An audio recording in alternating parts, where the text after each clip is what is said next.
Welcome to crime diaries. ఈ వారం మన guest one of the best investigation officer, పేరు ఎం గంగాధర్ గారు, 98 batch, ACP police head quarters. Gangadhar గారు గచ్చిబౌలి ఇన్స్పెక్టర్గా పనిచేసే సమయంలో ఒక గుర్తు తెలియని మహిళ అత్యంత దారుణంగా హత్యకు గురవుతుంది. ముందు గుర్తు తెలియని మృతదేహంగా నమోదు చేసిన ఆ కేసులో దాదాపు 3 వారాల తర్వాత ఆ కేసును బ్రేక్ త్రూ చేశారు. ఆయన ఒక్కరే కాకుండా ఆ టీం అంతా వర్క్ చేయడం బట్టి ఆ కేసులో 4 అరెస్ట్ చేశారు.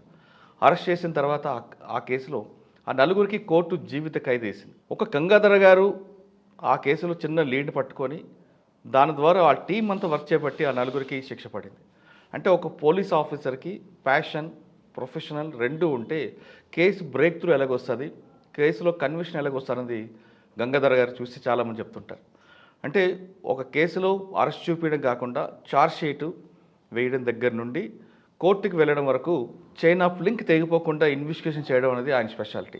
ఆయనే ఈ వారం మన గెస్ట్. ఆయన అడిగి ఆ కేసుతో పాటు ఒక పోలీస్ ఆఫీసర్కి సంబంధించిన ఇన్వెస్టిగేషన్ ఎలా చేయాలి, దానికి సంబంధించిన స్కిల్స్ ఎలాగుంటాయి విషయాన్ని ఆయన తెలుసుకున్నాం. సార్ నమస్తే అండి. నమస్కారం. ఎం గంగాధర్ గారు, ACP Telangana police. Sir Gachibowli కేసులో తీసుకుంటే చాలా ఇంపార్టెంట్ కేసు కనిపిస్తుందండి. ఫస్ట్ అన్నోన్, తర్వాత నోన్ అవ్వడం, తర్వాత ఎక్కిజుడు, అందులో మన స్టేట్ కాదు డిఫరెంట్ ప్లేస్లో ఉంటారు, వాళ్ళందరిని తీసుకురావడం, తీసుకొచ్చి అరెస్ట్ చేయడం అని కాకుండా ఆ చైన్ తెగిపోకుండా జాగ్రత్తగా మీరు ఇన్వెస్టిగేషన్ చేయడం, దాంతో వాళ్ళకి కన్విక్షన్ వచ్చింది. ఫస్ట్ వాళ్ళని లైఫ్లో కన్విక్షన్ తీసుకొచ్చినందుకు మీకు కంగ్రాట్స్ చెప్తున్నాను. Thank you. రైట్. ఒక ఆఫీసర్కి లా అండ్ ఆర్డర్ ఎంత ఇంపార్టెంటో కేసులో కన్విక్షన్ తీసుకురావడం కూడా అంత ఇంపార్టెంట్. ఎంత కన్విక్షన్ రేట్ వస్తే వాళ్ళకి అంత సాటిస్ఫాక్షన్గా కనిపిస్తుంది లా అండ్ ఆర్డర్తో పాటు. ఒక ఐఓ ఒక కేసులో కన్విక్షన్ తీసుకురావడానికి ప్రాపర్గా ఇన్వెస్టిగేషన్ ఎలా చేయాలి అంటే సీన్ ఆఫ్ ఎఫెన్స్ దగ్గర నుండి ఛార్జ్ షీట్ వేసే వరకు ఐఓ యొక్క రోల్ ఎలాగుంటుంది అంటే మీరు ఇందాక చెప్పినట్లుగా సీన్లో ఎలా ఫస్ట్ ఏం తీసుకురావాలి, ఒక్కోసారి సీన్లో ఏం దొరకపోయినప్పుడు ఏం చేయాలి మనం అంటే ప్రతి నేరం దగ్గర నేరస్తుడు ఒక చిన్న క్లూ అని ఒక విజిటింగ్ కార్డ్ పడేస్తాడు, అది పట్టుకోవడం అనేది ఐఓ యొక్క స్కిల్. ఆ స్కిల్స్ ఎలా మనం చూపించాలి. గచ్చిబౌలి కేసుతో పాటు మీ సర్వీసులో గతంలో జరిగిన మంచి కేసులు చెప్పండి. ఈ 2 ప్రశ్నలు సమాధానం చెప్పే ముందు గంగాధర్ గారు బై చాయిసా బై ఛాన్సా యూనిఫామ్ వేసుకోవడం? 1998 బ్యాచ్ సబ్ ఇన్స్పెక్టర్ నేను. నాకు యూనిఫామ్ మీద ప్యాషన్తోనే నేను ఈ సర్వీస్ ఎంచుకోవడం జరిగింది. అంటే ప్యాషన్ కాకముందు ఒకసారి మీ కుటుంబ నేపథ్యం, ప్యాషన్ అవ్వడానికి గల కారణం ఏంటి చెప్పండి. మేము నిరుపేద కుటుంబం మాది. మా నాన్నగారు అమ్మ అంత కూలి పని చేసుకొని సంచార జీవితం గడిపేవాళ్ళు. మా నాన్నగారు ఒక దగ్గర సెటిల్మెంట్ ఏర్పాటు చేయడం వల్ల అక్కడ చదువుకోవడం. ఎక్కడ native Nizamabad Armoor Nizamabad district. Okay. Armoor town Nizamabad district. చదువుకోవడం, యూనివర్సిటీకి ఉస్మాన్ యూనివర్సిటీకి సెలెక్ట్ కావడం, అక్కడ హాస్టల్లో ఉండి చదువుకోవడం, సబ్ ఇన్స్పెక్టర్ పోస్ట్ వచ్చే వరకు కూడా యూనివర్సిటీలో ఉన్నాను. బట్ అంతకంటే ముందు నాకు ప్యాషన్ ఏర్పడడానికి కారణం ఏంటంటే నేను ఎన్సీసీ క్యాడెట్. యూనిఫామ్ నేను డిగ్రీలో వేయడం జరిగింది. ఎన్సీసీలో సీనియర్ అండర్ ఆఫీసర్ స్థాయికి ఎదిగాను నేను.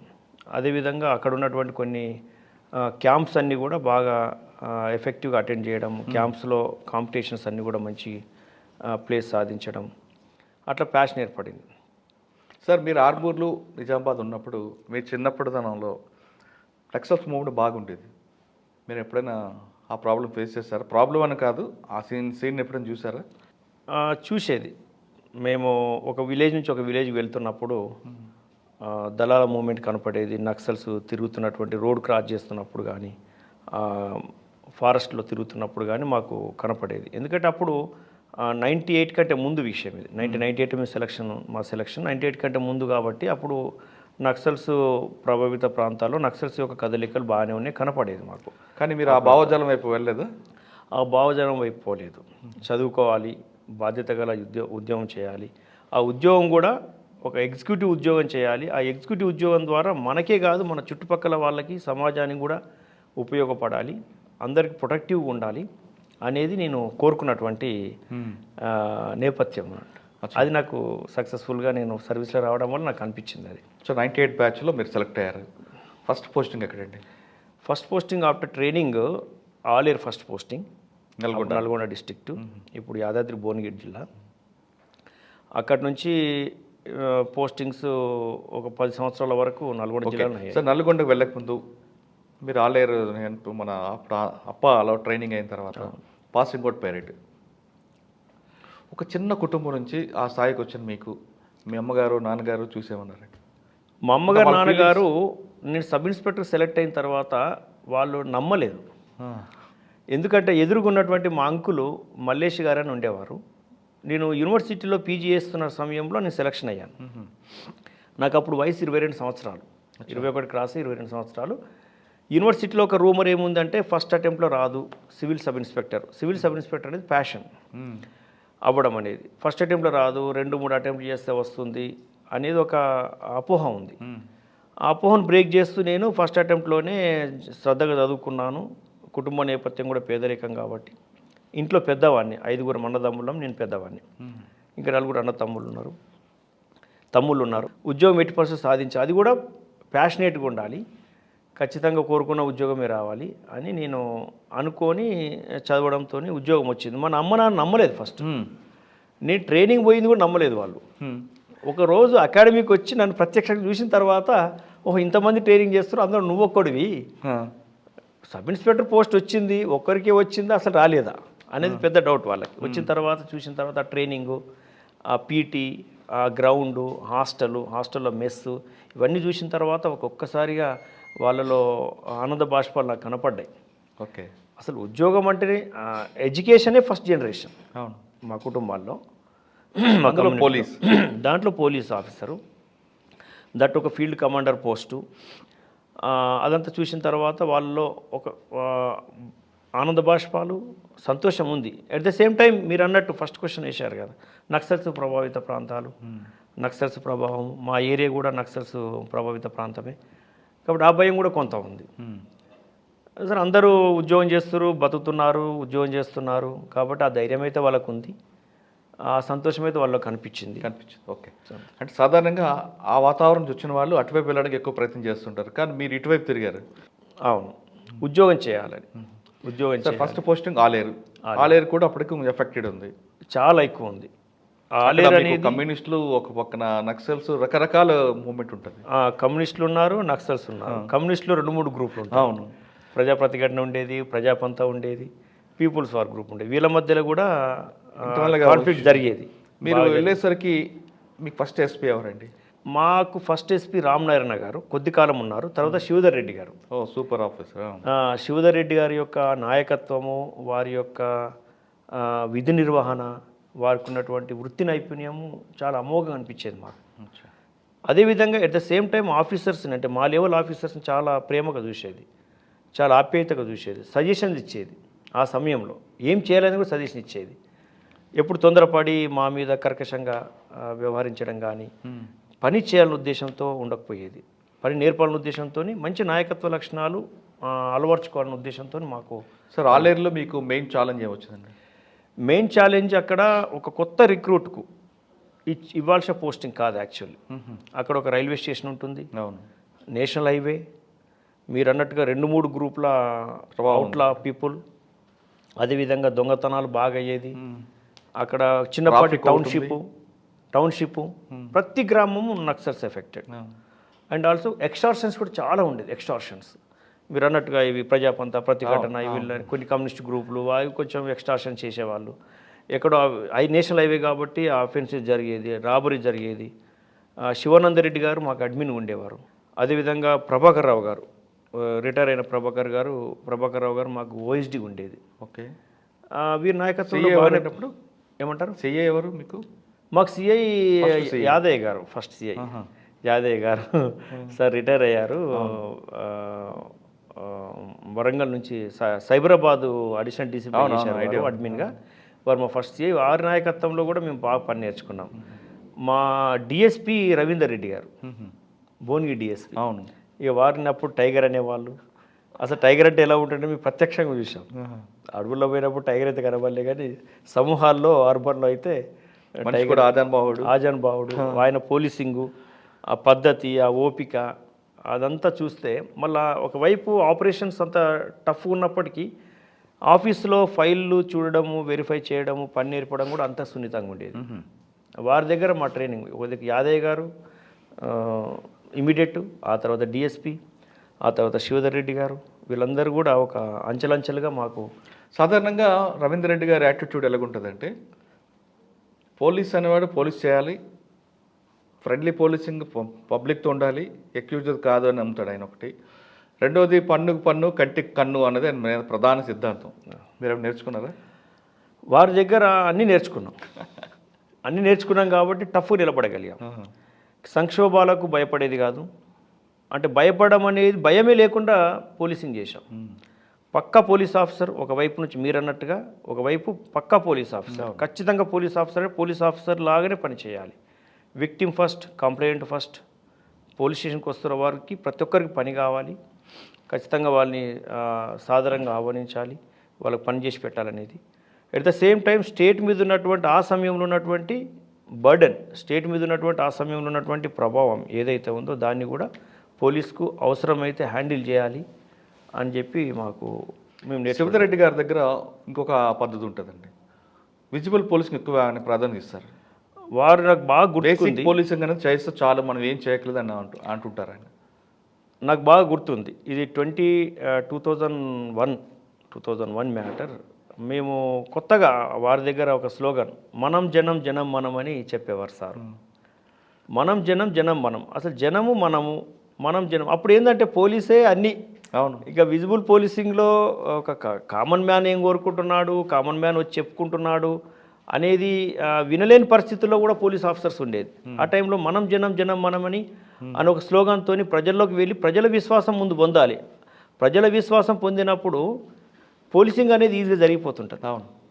వినేవాళ్ళు వింటారు, వినిపించుకునే వాళ్ళు వినిపించుకుంటారు, వినిపించడం కూడా జరుగుతుంటుంది అనేది ఒక బ్రాడ్ ప్రిన్సిపల్ అనమాట. సార్ అప్పుడు పెట్టినటువంటి ఆ స్లోగన్ నాకు ఎప్పుడు గుర్తుకుంది. 2001 మ్యాటర్ అది. అచ్చా. ఆలేరులో మీకు బాగా గుర్తుండిపోయిన కేసు అని ఉందా? ఫస్ట్ పోస్టింగ్ కదా మీకు మెమరబుల్ కేసు. బాగా గుర్తుకుండిపోయిన కేసు ఏంటంటే బస్ రాబరీ. ఒక బస్సు, ఆర్టీసీ బస్సు ఆలేరు దాటుతుండగా వెపన్స్ చూపించి రాబరీ జరిగింది. రాబరర్స్ అటు వరంగల్ వైపు ఇటువైపు అండి, వరంగల్ పోతూ ఉంటే జరిగింది. ఆ కేసులో బాగా తిరగడం జరిగింది. నేను కొత్తగా ప్రాక్టికల్ థింగ్స్ అనేది ఫిజికల్గా పనిచేయడం అప్పుడే కొత్తగా. ఆ సమయంలో మల్టిపుల్ డిస్ట్రిక్ట్స్, చుట్టుపక్కల ప్రాంతాలు, ఆ మోడస్ ఆపరెండి ఎలా ఉంటుంది, నేరస్తుల యొక్క నేర ప్రవృత్తి ఎలా ఉంటుంది అనేది ప్రాక్టికల్గా తెలుసుకోవడం జరిగింది ఆ కేసులో. సార్ మీరు ఫస్ట్ పోస్టింగ్ వచ్చేసరికి ట్రెడిషనల్ క్రైమ్ నడుస్తుంది, అప్పటికప్పుడు ఎండ్ అవుతుంది అది. మీరు చెప్తున్నట్టుగా బస్సు రాబరీ అనేది కొన్ని గ్యాంగ్లు మాత్రం చేసి తెలకల పాములు అన్నో లేకపోతే ఆట ఎంఓ చూసి చెప్పేవారు. మీరు చూసిన కేసులో ఎంఓ చేసింది ఎవరండి అప్పుడు? ఎగ్జాక్ట్లీ మీరు చెప్పింది. ఇప్పుడు ఎంఓ పరిస్థితులను బట్టి మార్చుకుంటుంటారు కదా. అప్పుడు ఎంఓ ఫాలో అవుతున్నారంటే అదే ఎంఓ మీద నడిచేవారు. బస్ రాబరీ అంటే బస్ రాబరీ చేసేవారు, వేరే చేయడం. హౌస్ బ్రేకింగ్ అంటే హౌస్ బ్రేకింగే చేస్తారు. రూమ్ కిటికీ నుంచి ఇంటర్వెన్షన్ అంటే ఎగ్జాక్ట్ రెండు. అది ఆ యొక్క మోడస్ ఆపరెండి మాకు అర్థమైపోయేది. ఈ మోడస్ ఆపరెండి పలాని ఏరియాలో ఉన్న వాళ్ళు మాత్రమే చేస్తారని కరెక్ట్గా ఆలోచించి అక్కడికి వెళ్ళి పట్టుకోవడం జరిగేది. వాళ్ళే చేసినట్టు ఒప్పుకునేది. అట్లా జరిగేది అప్పటి వరకు. ఇప్పుడున్న పరిస్థితులు లేదు కదండి. ఇప్పుడున్న పరిస్థితుల్లో టెక్నాలజీని ఆసరగా తీసుకొని ఇప్పుడున్న పరిస్థితుల్లో మార్చుకుంటున్నారు పరిస్థితిని బట్టి. అంటే క్రిమినల్స్ కూడా కొంచెం మిక్సింగ్ అయిపోయినట్టున్నారు, మిక్స్డ్ గ్యాంగ్స్. అవును. ఆలేరు తర్వాత అండి, ఆలేరు తర్వాత శివధర్ రెడ్డి గారు ఉన్నప్పుడే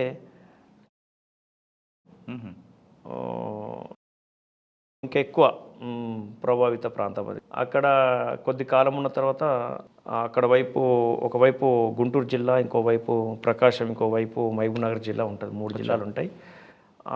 చాలా పెద్ద హ్యూజ్ జ్యూడిక్షన్ అనమాట, బిగ్ సైజ్ జ్యూడిక్షన్. ఆ జ్యూడిక్షన్లో చాలా 60 తండాలు ఉండేది, 80 విలేజ్లు. అటువంటి జ్యూడిక్షన్లో పనిచేయడం జరిగింది. కొంతకాలం తర్వాత శివధర్ రెడ్డి గారు ట్రాన్స్ఫర్ అయిపోయారు. వారు ఏదైతే కోరుకొని అక్కడ నాకు పోస్టింగ్ ఇచ్చాడో అక్కడ అది నేను సాధించడం జరిగింది. అంటే exchange of fire exchange of fires అయినాయి. సార్ కూడా నాకు ఆయన ప్రకాశం ట్రాన్స్ఫర్ అయ్యారు. వారు అక్కడ నుంచి నాకు ఫోన్ కూడా చేశారు. సార్ చూడండి, నల్గొండ నుండి శ్రీకాకుళం ట్రాన్స్ఫర్ అయ్యారు. శ్రీకాకుళం ట్రాన్స్ఫర్ అయిన తర్వాత అక్కడ నుండి నాకు ఫోన్ కూడా చేశాడు. నేను ఏదైతే యాంటిసిపేట్ చేసి, ఏదైతే గోలు నీ లక్ష్యం నీ మీద పెట్టి నేను ట్రాన్స్ఫర్ చేశానో ఆ లక్ష్యం నువ్వు నెరవేర్చావు, బట్ నేను ఉంటే బాగుండేది, నేను ట్రాన్స్ఫర్ అయిన తర్వాత జరిగింది అని చెప్పడం జరిగింది సార్. అంటే అందులో క్యాజువాలిటీస్ ఉన్నాయా? క్యాజువాలిటీస్ ఉన్నాయి. ఎక్స్చేంజ్ ఆఫ్ ఫైర్ అన్నప్పుడు ఉంటుంది. అంటే మీకు అక్కడ బాగా గుర్తుండి మేము చెప్పగలరా ఎక్స్చేంజ్ ఆఫ్ ఫైర్ ఒకటి?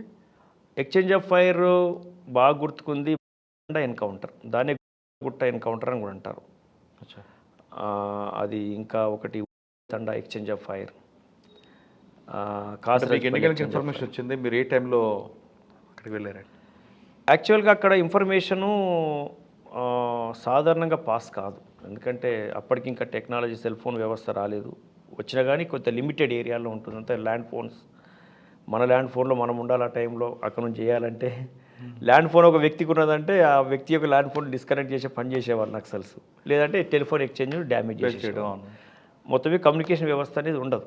మేము అదే పనిగా ముందు చూపుగా కూమింగ్ ఆపరేషన్కి వెళ్ళి అక్కడ కావాల్సిన ఇన్ఫర్మేషన్ గ్యాదర్ చేసుకొని దాన్ని ప్రాసెస్లో పెట్టి ప్రాసెస్ ఇన్ఫర్మేషన్తోనే మేము వర్క్ చేసేవాళ్ళం.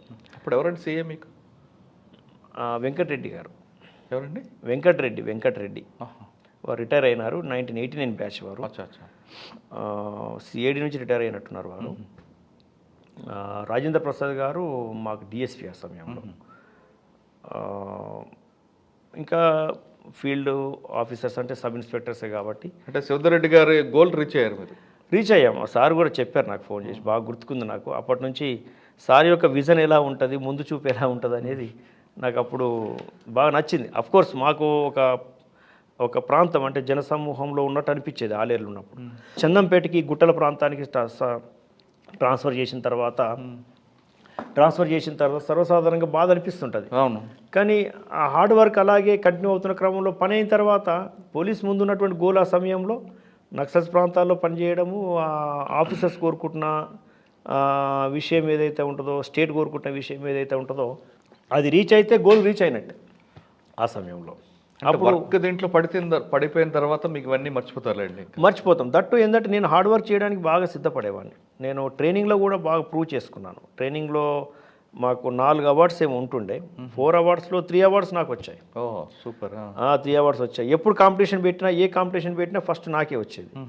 నేను అది పొందడానికి ప్రయత్నం చేసేవాడిని. జస్పాల్ సింగ్ డైరెక్టర్ గారు ఉండేది, ఆయన ముందే అనుకునేవాడట గ్రౌండ్లో ప్రైజ్ మనీ ఇవ్వడానికి రెడీగా ఉండేవారు. గంగాధర వస్తాడు ఫస్ట్ అని చెప్పి అందరు చెప్పేసేవాడు. వాళ్ళు ఇంటర్నల్గా కాంపిటీషన్ పెట్టుకునేవారు, ఒక బెట్టింగ్ లాగా. సో అనుకున్నట్టుగా నేను కనపడేవాడు అనమాట. ఓకే. అట్లా ప్రూవ్ చేసుకోవాలనుకునేవాడు. హార్డ్ వర్క్ అంటే హార్డ్ వర్క్ గ్రేహౌండ్స్లోనూ బాగా ప్రూవ్ చేసుకున్నాను. గ్రేహౌండ్స్ ట్రైనింగ్లో, కమాండో ట్రైనింగ్లోను, బేసిక్ ట్రైనింగ్లోను. ఆ ట్రైనింగ్తోనే మనకు పేషెన్స్ అనేది ఉంది. ఆ పేషెన్స్ అంతా కూడా ఫీల్డ్లో ఉపయోగపడింది. ఫీల్డ్లో కూడా అట్లే పేషెన్స్గా పనిచేసాం, బాగా వర్క్ చేసాం. ఓకే. సెకండ్ పోస్ట్ తర్వాత ఎక్కడికి వచ్చారు మీరు? థర్డ్ పోస్టింగ్ నాది హాలియా, నల్గొండ హాలియా, సాగర్ దగ్గర. ఇక్కడ కూడా కొంచెం అంత ఎఫెక్ట్ కాదు ఉంటుంది. ఉన్నప్పటికీ కూడా నేను అప్పటికే ఆలేరులో, చందంపేటలో పనిచేసినటువంటి అనుభవం ఉంది కాబట్టి నేను ఇక్కడున్నా సరే అక్కడికి ఇన్స్ట్రక్షన్స్ వచ్చేవి, అక్కడికి వెళ్ళమని చెప్పి, ఆ పని చేయాలని చెప్పి, అక్కడ వర్క్ ఉంటుందని చెప్పి చెప్పేది ఆఫీసర్స్, సీనియర్ ఆఫీసర్స్ ఇన్స్ట్రక్షన్స్ మీద ఎక్కువ వర్క్. నేను ఇక్కడ ఎస్హెచ్ఓ అయినా వర్క్ అంతా అక్కడే జరిగేది, చందంపేట జరిగేది. ఓకే. చందంపేట పక్కన చూసారంటే హాలియాలో 1 ఇయర్ చేశాను. 1 ఇయర్ ఎందుకు చేశానంటే అక్కడ ఉండడానికి అవకాశం ఉండే నాకు. అప్పుడు గ్రూప్ 1 నోటిఫికేషన్ పడింది. ఖచ్చితంగా ఒక పై లెవెల్ పోస్ట్ కొట్టాలనే ఒక ఆలోచన ఏర్పడ్డది నాకు అప్పటికి. అంటే ఇంటర్మీడియట్ నుంచి నాకు సివిల్స్ రాయాలి, గ్రూప్ 1 రాయాలి, పెద్ద పోస్ట్లో సెటిల్ కావాలనేది ఒక గోల్ ఉండిపోయింది. ఓకే. అయితే అప్పుడు గ్రూప్ 1 నోటిఫికేషన్ రావడం వల్ల నేను నోటిఫికేషన్ వచ్చింది కదా అని లాంగ్ లీవ్ పెట్టి చదువుకోవడానికి వెళ్ళాను. ఆ తర్వాత మళ్ళీ జాయిన్ అయిన తర్వాత మళ్ళీ హెడ్ క్వార్టర్లో ఉండిపోయాను. హాలియా తర్వాత మీరు ఎక్కడికి వచ్చారు? హాలియా తర్వాత నేను హెడ్ క్వార్టర్లో సిసిఎస్లో ఉన్నాను, నల్గొండ హెడ్ క్వార్టర్ సిసిఎస్లో ఉంటే అక్కడ ఉండి చదువుకోవడం జరిగింది. ఆ తర్వాత సంస్థ నారంకు ట్రాన్స్ఫర్ అయింది నాకు. ఈ రామోజీ ఫిలిం సిటీ దగ్గర ఉంటుంది, ఇప్పుడు రాచకొండ. సంస్థ నారంపూర్ ట్రాన్స్ఫర్ అయింది. అక్కడ కూడా 1.5 ఇయర్ పనిచేశాను నేను. అక్కడ ఉన్నప్పుడు కూడా ఆఫీసర్స్ కోరుకున్న ప్రకారంగా. సార్, ఆ సంస్థ నారాయణపూర్ పిఎస్ లిమిట్స్లో ఎక్కువగా యాక్చువల్ ఆ రోడ్ అంతా నల్లమల్ల ఫారెస్ట్కి వెళ్ళే రోడ్. అది ఎక్కువ మూమెంటు మెదక్ నుంచి స్టార్ట్ అయిన దళం మూమెంటు ఆర్ఎఫ్సి దగ్గర నుండి సంస్థ నారాయణపూర్ క్రాస్ చేసుకుంటూ రాచకొండ గుట్టల్లో ఉండి నల్లమలకి వెళ్తుంటారు. ఇక్కడే క్రాసింగ్ పాయింట్. ఎస్ అక్కడ నుంచి మర్రిగూడ, నాంపల్లి, అటు నుంచి దేవరకొండ అంటే మల్లెపల్లి, మీరు దేవరకొండ. ఎప్పుడైనా అంబుష్ చేశారు వాళ్ళ కోసం? ఎప్పుడు ఇన్ఫర్మేషన్ ఇదే పని, కోమింగ్ వెళ్ళడము, ఆంబుష్ వేయడము, మా మూమెంట్స్ చూసి వాళ్ళు కూడా బయటెడ్ ఆంబుష్ వేస్తారని మేము కూడా ఊహించుకోవడము, జాగ్రత్తలు తీసుకోవడం ఇవన్నీ జరిగేది. ఎప్పుడైనా ట్రేస్ అయ్యారా మీకు నేను చెప్తున్న ట్రాక్లో? అట్లా ట్రేస్ కాలేదు. ఒకసారి ట్రేస్ అయ్యారు, అదే చెప్పాను కదా ఇప్పుడు గువ్వలగుట్ట, మంగళతండ అని చెప్పాను కదా, అది ఆంబుష్లో ట్రాప్ అయింది వాళ్ళు. ఎందుకంటే పోలీసు అప్పుడు ఎక్కువగా ఇదే మూమెంట్ చూపించారు, వాళ్ళ క్రాసింగ్ ఇదే పాయింట్ సంస్థ నారాయణ. అవును అవును, వాళ్ళైనా ఆంబుష్ వేసేది, మేమైనా ఆంబుష్ వేసేది, అంతా ఆంబుష్తో నడిచేది, ఆంబుష్తోనే వర్కౌట్ అయ్యేది ఎక్కువ వరకు. అప్పుడు ఆ సిచ్యువేషన్ డిమాండ్ అలాగ ఉండేదిలేండి. అలా ఉంది, చాలా ఎఫెక్టెడ్. కొంతమంది పబ్లిక్ నెక్స్ట్ కూడా. ఎక్కడికి వచ్చారండి సంస్థ నారాయణపురం తర్వాత? సంస్థ నారాయణపూర్ 1.5 year చేశాను. చేసిన తర్వాత అక్కడ నుంచి మిర్యాలగూడ టౌన్ ట్రాన్స్ఫర్ అయ్యాను నేను. సంస్థ నారాయణపూర్లో నేను చేసింది ఏంటంటే, ఈ 10th ఫెయిల్ అయిన వాళ్ళను, ఇంటర్మీడియట్ ఫెయిల్ అయిన వాళ్ళను ఇన్ఫర్మేషన్ పెట్టి వాళ్ళకి గ్యాదర్ చేసి హైదరాబాద్లో ప్రైవేట్ సెక్టార్లో వాళ్ళకి జాబ్లు ఇప్పించేవాడిని, డైవర్ట్ చేయాలనే ఉద్దేశంతో. ఓహోహో, అంటే ఆ భావజాలం వెళ్ళకుండా ఆటోమేటిక్గా క్యాచ్ చేసుకుంటారు వాళ్ళు. దళం అక్కడున్న మిలిటెంట్స్ ఇన్ఫర్మేషన్ ఇచ్చేసి వాళ్ళతో ఒక క్రైమ్ చేయించేసి, లేకుంటే ఒక బ్లాస్టింగ్లో పెట్టించేసి, ఒక అఫెన్స్లో ఇన్వాల్వ్ చేయించేసి వాళ్ళని ఇంకా అడవుల్లో తీసుకుపోవడము, అక్కడ ట్రైనింగ్ ఇవ్వడం, దళంలో కలిపేయడం జరుగుతుంటుంది. ఇదే ఎక్కువ జరుగుతుంటుంది. అది తెలుసుకున్న నేను నల్గొండ జిల్లాలో చాలా వరకు ఈ ఫెయిల్ అయిన వాళ్ళను ప్రొక్యూర్ చేసి హైదరాబాద్ సిటీకి తీసుకొచ్చి, డీసీఎంలో, ఆటో ట్యాల్లో తీసుకొచ్చి ఇక్కడ ఇండస్ట్రీస్తో మాట్లాడి, కంపెనీస్తో మాట్లాడి ఇక్కడ జాబ్లు ఇప్పించేవాడిని. దాంతో వాళ్ళ ప్రాణాలు కాపాడినట్టు ఉంటుంది, వాళ్ళకు ఒక ఎకనామిక్ బేస్ ఏర్పాటు చేసినట్టు ఉంటుంది, వాళ్ళని డైవర్ట్ చేసినట్టుగా ఉంటుంది అనేది బాగా గుర్తుండిపోయినటువంటి ఆస్పెక్ట్. ఆ తర్వాత ఒక రిటైర్డ్ మిలిటరీ ఆఫీసరు, అతనికి ఎలా తెలిసిందో తెలియదు కానీ, అతను డిస్ట్రిక్ట్ సైనిక్ వెల్ఫేర్ ఆఫీసర్గా నల్గొండకు వచ్చిన తర్వాత జిల్లా ఎస్పీతో ఇంటరాక్షన్లో ఒక మీటింగ్లో చెప్పారట, ఇట్లా తెలిసింది, ఇట్లా చేస్తే వాళ్ళని ప్రాణాలతో కాపాడినట్టు ఉంటుంది, వాళ్ళని డైవర్ట్ కాకుండా కాపాడినట్టు ఉంటుంది, వాళ్ళకు పనులు చూపించినట్టు ఉంటుంది, ఒక వృత్తి నైపుణ్యం వచ్చినట్టు ఉంటుంది అని ఈ విషయం కూడా చెప్పడం జరిగిందట ఒకసారి. ఏదో నాకు వేరే ఒక పోలీస్ ఆఫీసర్ వింటూ ఈ విషయం చెప్పాడు అనమాట. Next Miryalaguda town. Sir Miryalaguda town రౌడీలకి ఒక చిన్న హబ్బు లాంటిదే. ఎందుకంటే గుంటూరు మూమెంట్ ఉంటుంది, ఇటు అన్ని రకాల క్లబ్గా అవుతుంటుంది, రైస్ మిల్లర్స్, రకరకాల ఉంటాయి. మీకు అక్కడ మెయిన్ ఎవడ ఎదురేయండి? మీరు ముందే తెలుసుకొని మాట్లాడుతున్నట్టు ఉంది విషయము. మిర్యాలగూడ టౌన్ పోలీసింగు నాకు జీవితంలో గుర్తుండిపోయే పోలీసింగ్. 2 years పనిచేశాను అక్కడ.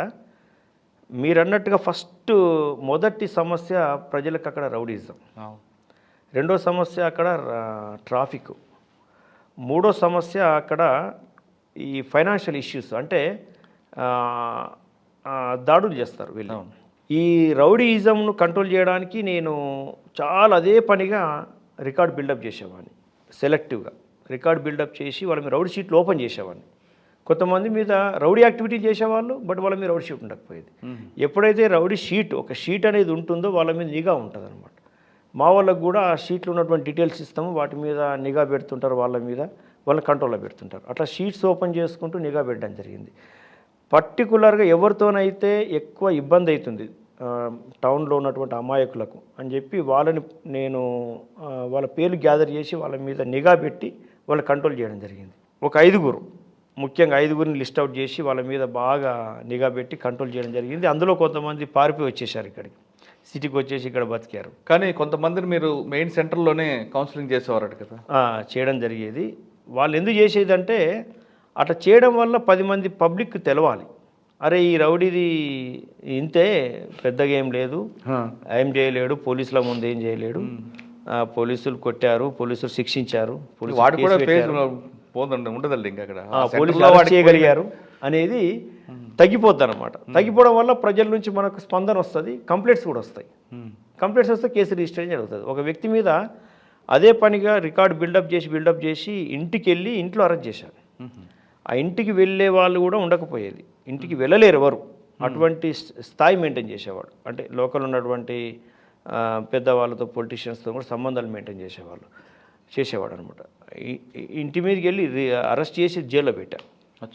ఆ తర్వాత ఆ వ్యక్తిని కంట్రోల్ చేయడం కోసము ఆ వ్యక్తి ఎక్కడెక్కడైతే ఫైనాన్స్ ఇచ్చినటువంటి పేపర్లు చెక్కులు ఎక్కడెక్కడైతే డబ్బులు ఫోర్స్ఫుల్గా వసూలు చేసినటువంటి డబ్బులు పెడతాడు ఇవన్నీ కూడా వెరిఫై చేసి ఒక 10 స్పాట్స్ అన్ని ఇన్ఫర్మేషన్ గ్యాదర్ చేసి జిల్లా ఎస్పీ గారితో మాట్లాడి ఆ టీమ్స్ అన్ని పిలిపించేసి ఒకటేసారి రేడ్ చేసి అంతా సీజ్ చేసేసాం. దాదాపు 7.5 కోట్ల ఆస్తులు సీజ్ చేసాం ఆ రోజుల్లోనే. సీజ్ చేసి అంత ఇన్కమ్ ట్యాక్స్ రాసేసి కేసు రిజిస్టర్ చేసి లోపడేసేసాం. అంటే వాడు రౌడీని కట్ చేశారు. రౌడీ యొక్క ఫైనాన్షియల్ అండ్ రౌడీకి ఉన్నటువంటి సపోర్ట్ అంతా కట్ చేసేసాం. అంటే ఎవరండి ఎస్పీ అప్పుడు మీకు? ఎస్పీ రాజేష్ కుమార్. మంచి సపోర్ట్ ఇచ్చారు. మంచి సపోర్ట్ ఇచ్చారు. పోస్టింగ్ ఇచ్చింది మహేష్ భగవత్ గారు. వారు వెళ్ళిపోయిన తర్వాత రాజేష్ కుమార్ గారు ఈ రకంగా సపోర్ట్ ఇచ్చారు. అంటే నేను ఎక్స్ప్లెయిన్ చేయడం, అట్లా ప్రొజెక్ట్ చేయడం, సార్ ఒప్పుకోవడం, ఓకే గో హెడ్ అనడం, ఆ రకంగా ప్లాన్ చేసి ఆ వ్యక్తిని కంట్రోల్ చేయడం జరిగింది. ఆ తర్వాత ముబ్బడిగా కంప్లైంట్లు వచ్చాయి. అంటే అతని గురించి ఎంత క్రూరుడు అంటే అతను ఫైనాన్స్ వసూలు చేయడానికి, అంటే ఈఎంఐ కట్టకపోతే వసూలు చేయడానికి వస్తున్నాడని తెలిసే చాలు వాళ్ళు ఆత్మహత్య చేసుకునేవాళ్ళు. ఇంకా లేడీస్ అయితే ఇంకా చెప్పనక్కర్లేదు, మహిళలు అయితే. ఆ రకమైనటువంటి భయం క్రియేట్ అయింది. అటువంటి వ్యక్తిని మనం కంట్రోల్ చేయగలిగాం. ఇంకొక రౌడీ కూడా ఇట్లానే ఒక మర్డర్ చేస్తే క్లూస్ లేకుండా మొత్తం తూడ్చేశాడు. క్లూస్ అన్ని కలెక్ట్ చేసి ఆ రౌడీని అరెస్ట్ చేసి రిమాండ్ చేశాం. ఇంకొక రౌడీ అట్లా రౌడీలకు నిలయం అనేది మీరు ఫస్ట్ పాయింట్లో చెప్పేశారు. ఆ రౌడీలకు నిలయం అనేది ఏదైతే పేరుందో అది పోగొట్టి అది ప్రజల నిలయం అని మనం పేరు తీసుకురాలి. సార్ మీరు చెప్పిన 3 సమస్యలో 2 మీరు చెప్పారు. మూడోది ట్రాఫిక్ ఎప్పటి నుంచో ఉన్నటువంటి సమస్య. ఎట్ ఏ టైం ఒక 3000 ఆటోలు టౌన్లో తిరుగుతూ ఉంటాయి ఇర్రెగ్యులర్గా. అంటే చాలా ప్రాంతాలకి ఒక 12 పెద్ద టౌన్లకి మిర్యాలగూడ టౌన్ నుంచి కనెక్ట్ ఉంటుంది. అటు హాలియా, నల్గొండ. ట్రాఫిక్ ఎలా అంటే ఎక్కువ జంక్షన్స్ ఉండేది మిర్యాలగూడ టౌన్లో. అది వాణిజ్య ప్రాంతం, కొంత ఎక్స్పోర్ట్ కూడా అక్కడ జరుగుతుంటుంది. 200కు పైగా రైస్ మిల్స్ ఉంటాయి అక్కడ. కెనాల్ ప్రాంతం, రైస్ బోల్డ్ ఎక్కువ ఉంటుంది అక్కడ. ట్రాఫిక్ సమస్య ఎక్కువ ఈ కారణాలతో ఉండేది. అయితే ట్రాఫిక్ సమస్యను తీర్చడం కోసం అసలు మూలం ఎక్కడుంది అని బాగా స్టడీ చేసి ఆ 12 రూట్లలో నుంచి వస్తున్నటువంటి ఆటోస్ ఒకేసారిగా అక్యుములేట్ అయిపోయి ట్రాఫిక్ జామ్ చేసేది. ఆ సమయంలో కొంతమంది పాదచారులకు వెహికల్స్కు తగలడం, యాక్సిడెంట్ కూడా ఎక్కువ జరిగేది.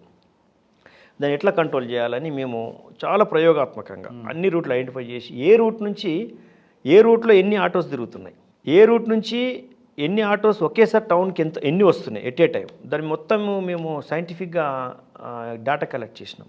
ఒక టీం పెట్టి 7 మెంబర్స్ టీం, నాకు బాగా గుర్తుంది, ఏఎస్ఐ హెడ్ కానిస్టేబుల్ ఉండే యూసుఫ్ అని అతను పెట్టి ఆయన క్లియర్గా ఎక్స్ప్లెయిన్ చేసి ఇట్లా కలెక్ట్ చేయాలి డేటాని కలెక్ట్ చేసాం. అంటే ఈ 12 రూట్లు అబ్జర్వ్ చేసి ఈ 12 రూట్లలో వస్తున్నటువంటి ఆటోస్ అన్నిటికీ చివరిగానే ఒక అడ్డా ఏర్పాటు చేసినాం. ఒకవేళ అక్కడ వైలేట్ చేసి అతిక్రమించి టౌన్లోకి వస్తే కూడా గుర్తుపట్టేటట్టుగా వాటికి ఒక సింబల్ ఇచ్చాం, ఒక కలర్ సింబల్ ఇచ్చాం, సీరియల్ నెంబర్ ఇచ్చాం, అక్కడ ఒక రిజిస్టర్ పెట్టినాం. వాళ్ళు చాలా గొడవ చేసినారు. రంగారెడ్డి గారు ఎమ్మెల్యే గారు ఉన్నారు, వారేమో క్లియర్గా పోలీస్ ఆఫీసర్ యొక్క విజన్ అర్థం చేసుకుంటున్నారు. ఎట్ ద సేమ్ టైం వాళ్ళ నుంచి వచ్చే ప్రెషర్ కూడా అర్థం చేసుకుంటున్నారు. వాళ్ళ ప్రెషర్ ఏంది, ఎట్ ఏ టైం మాకు 5-10 మినిట్స్కి ఒక 20 మినిట్స్కి హాఫ్ అన్ అవర్లో మాకు ఒక ఆటో నిండుతున్నది, మేము హాలియా పోగలుగుతున్నాము, హుజునార్ పోగలుగుతున్నాము, నల్గొండ పోగలుగుతున్నాము. 20 మినిట్స్కి ఒక ఆటో నిండుతున్నది అట్లీస్ట్.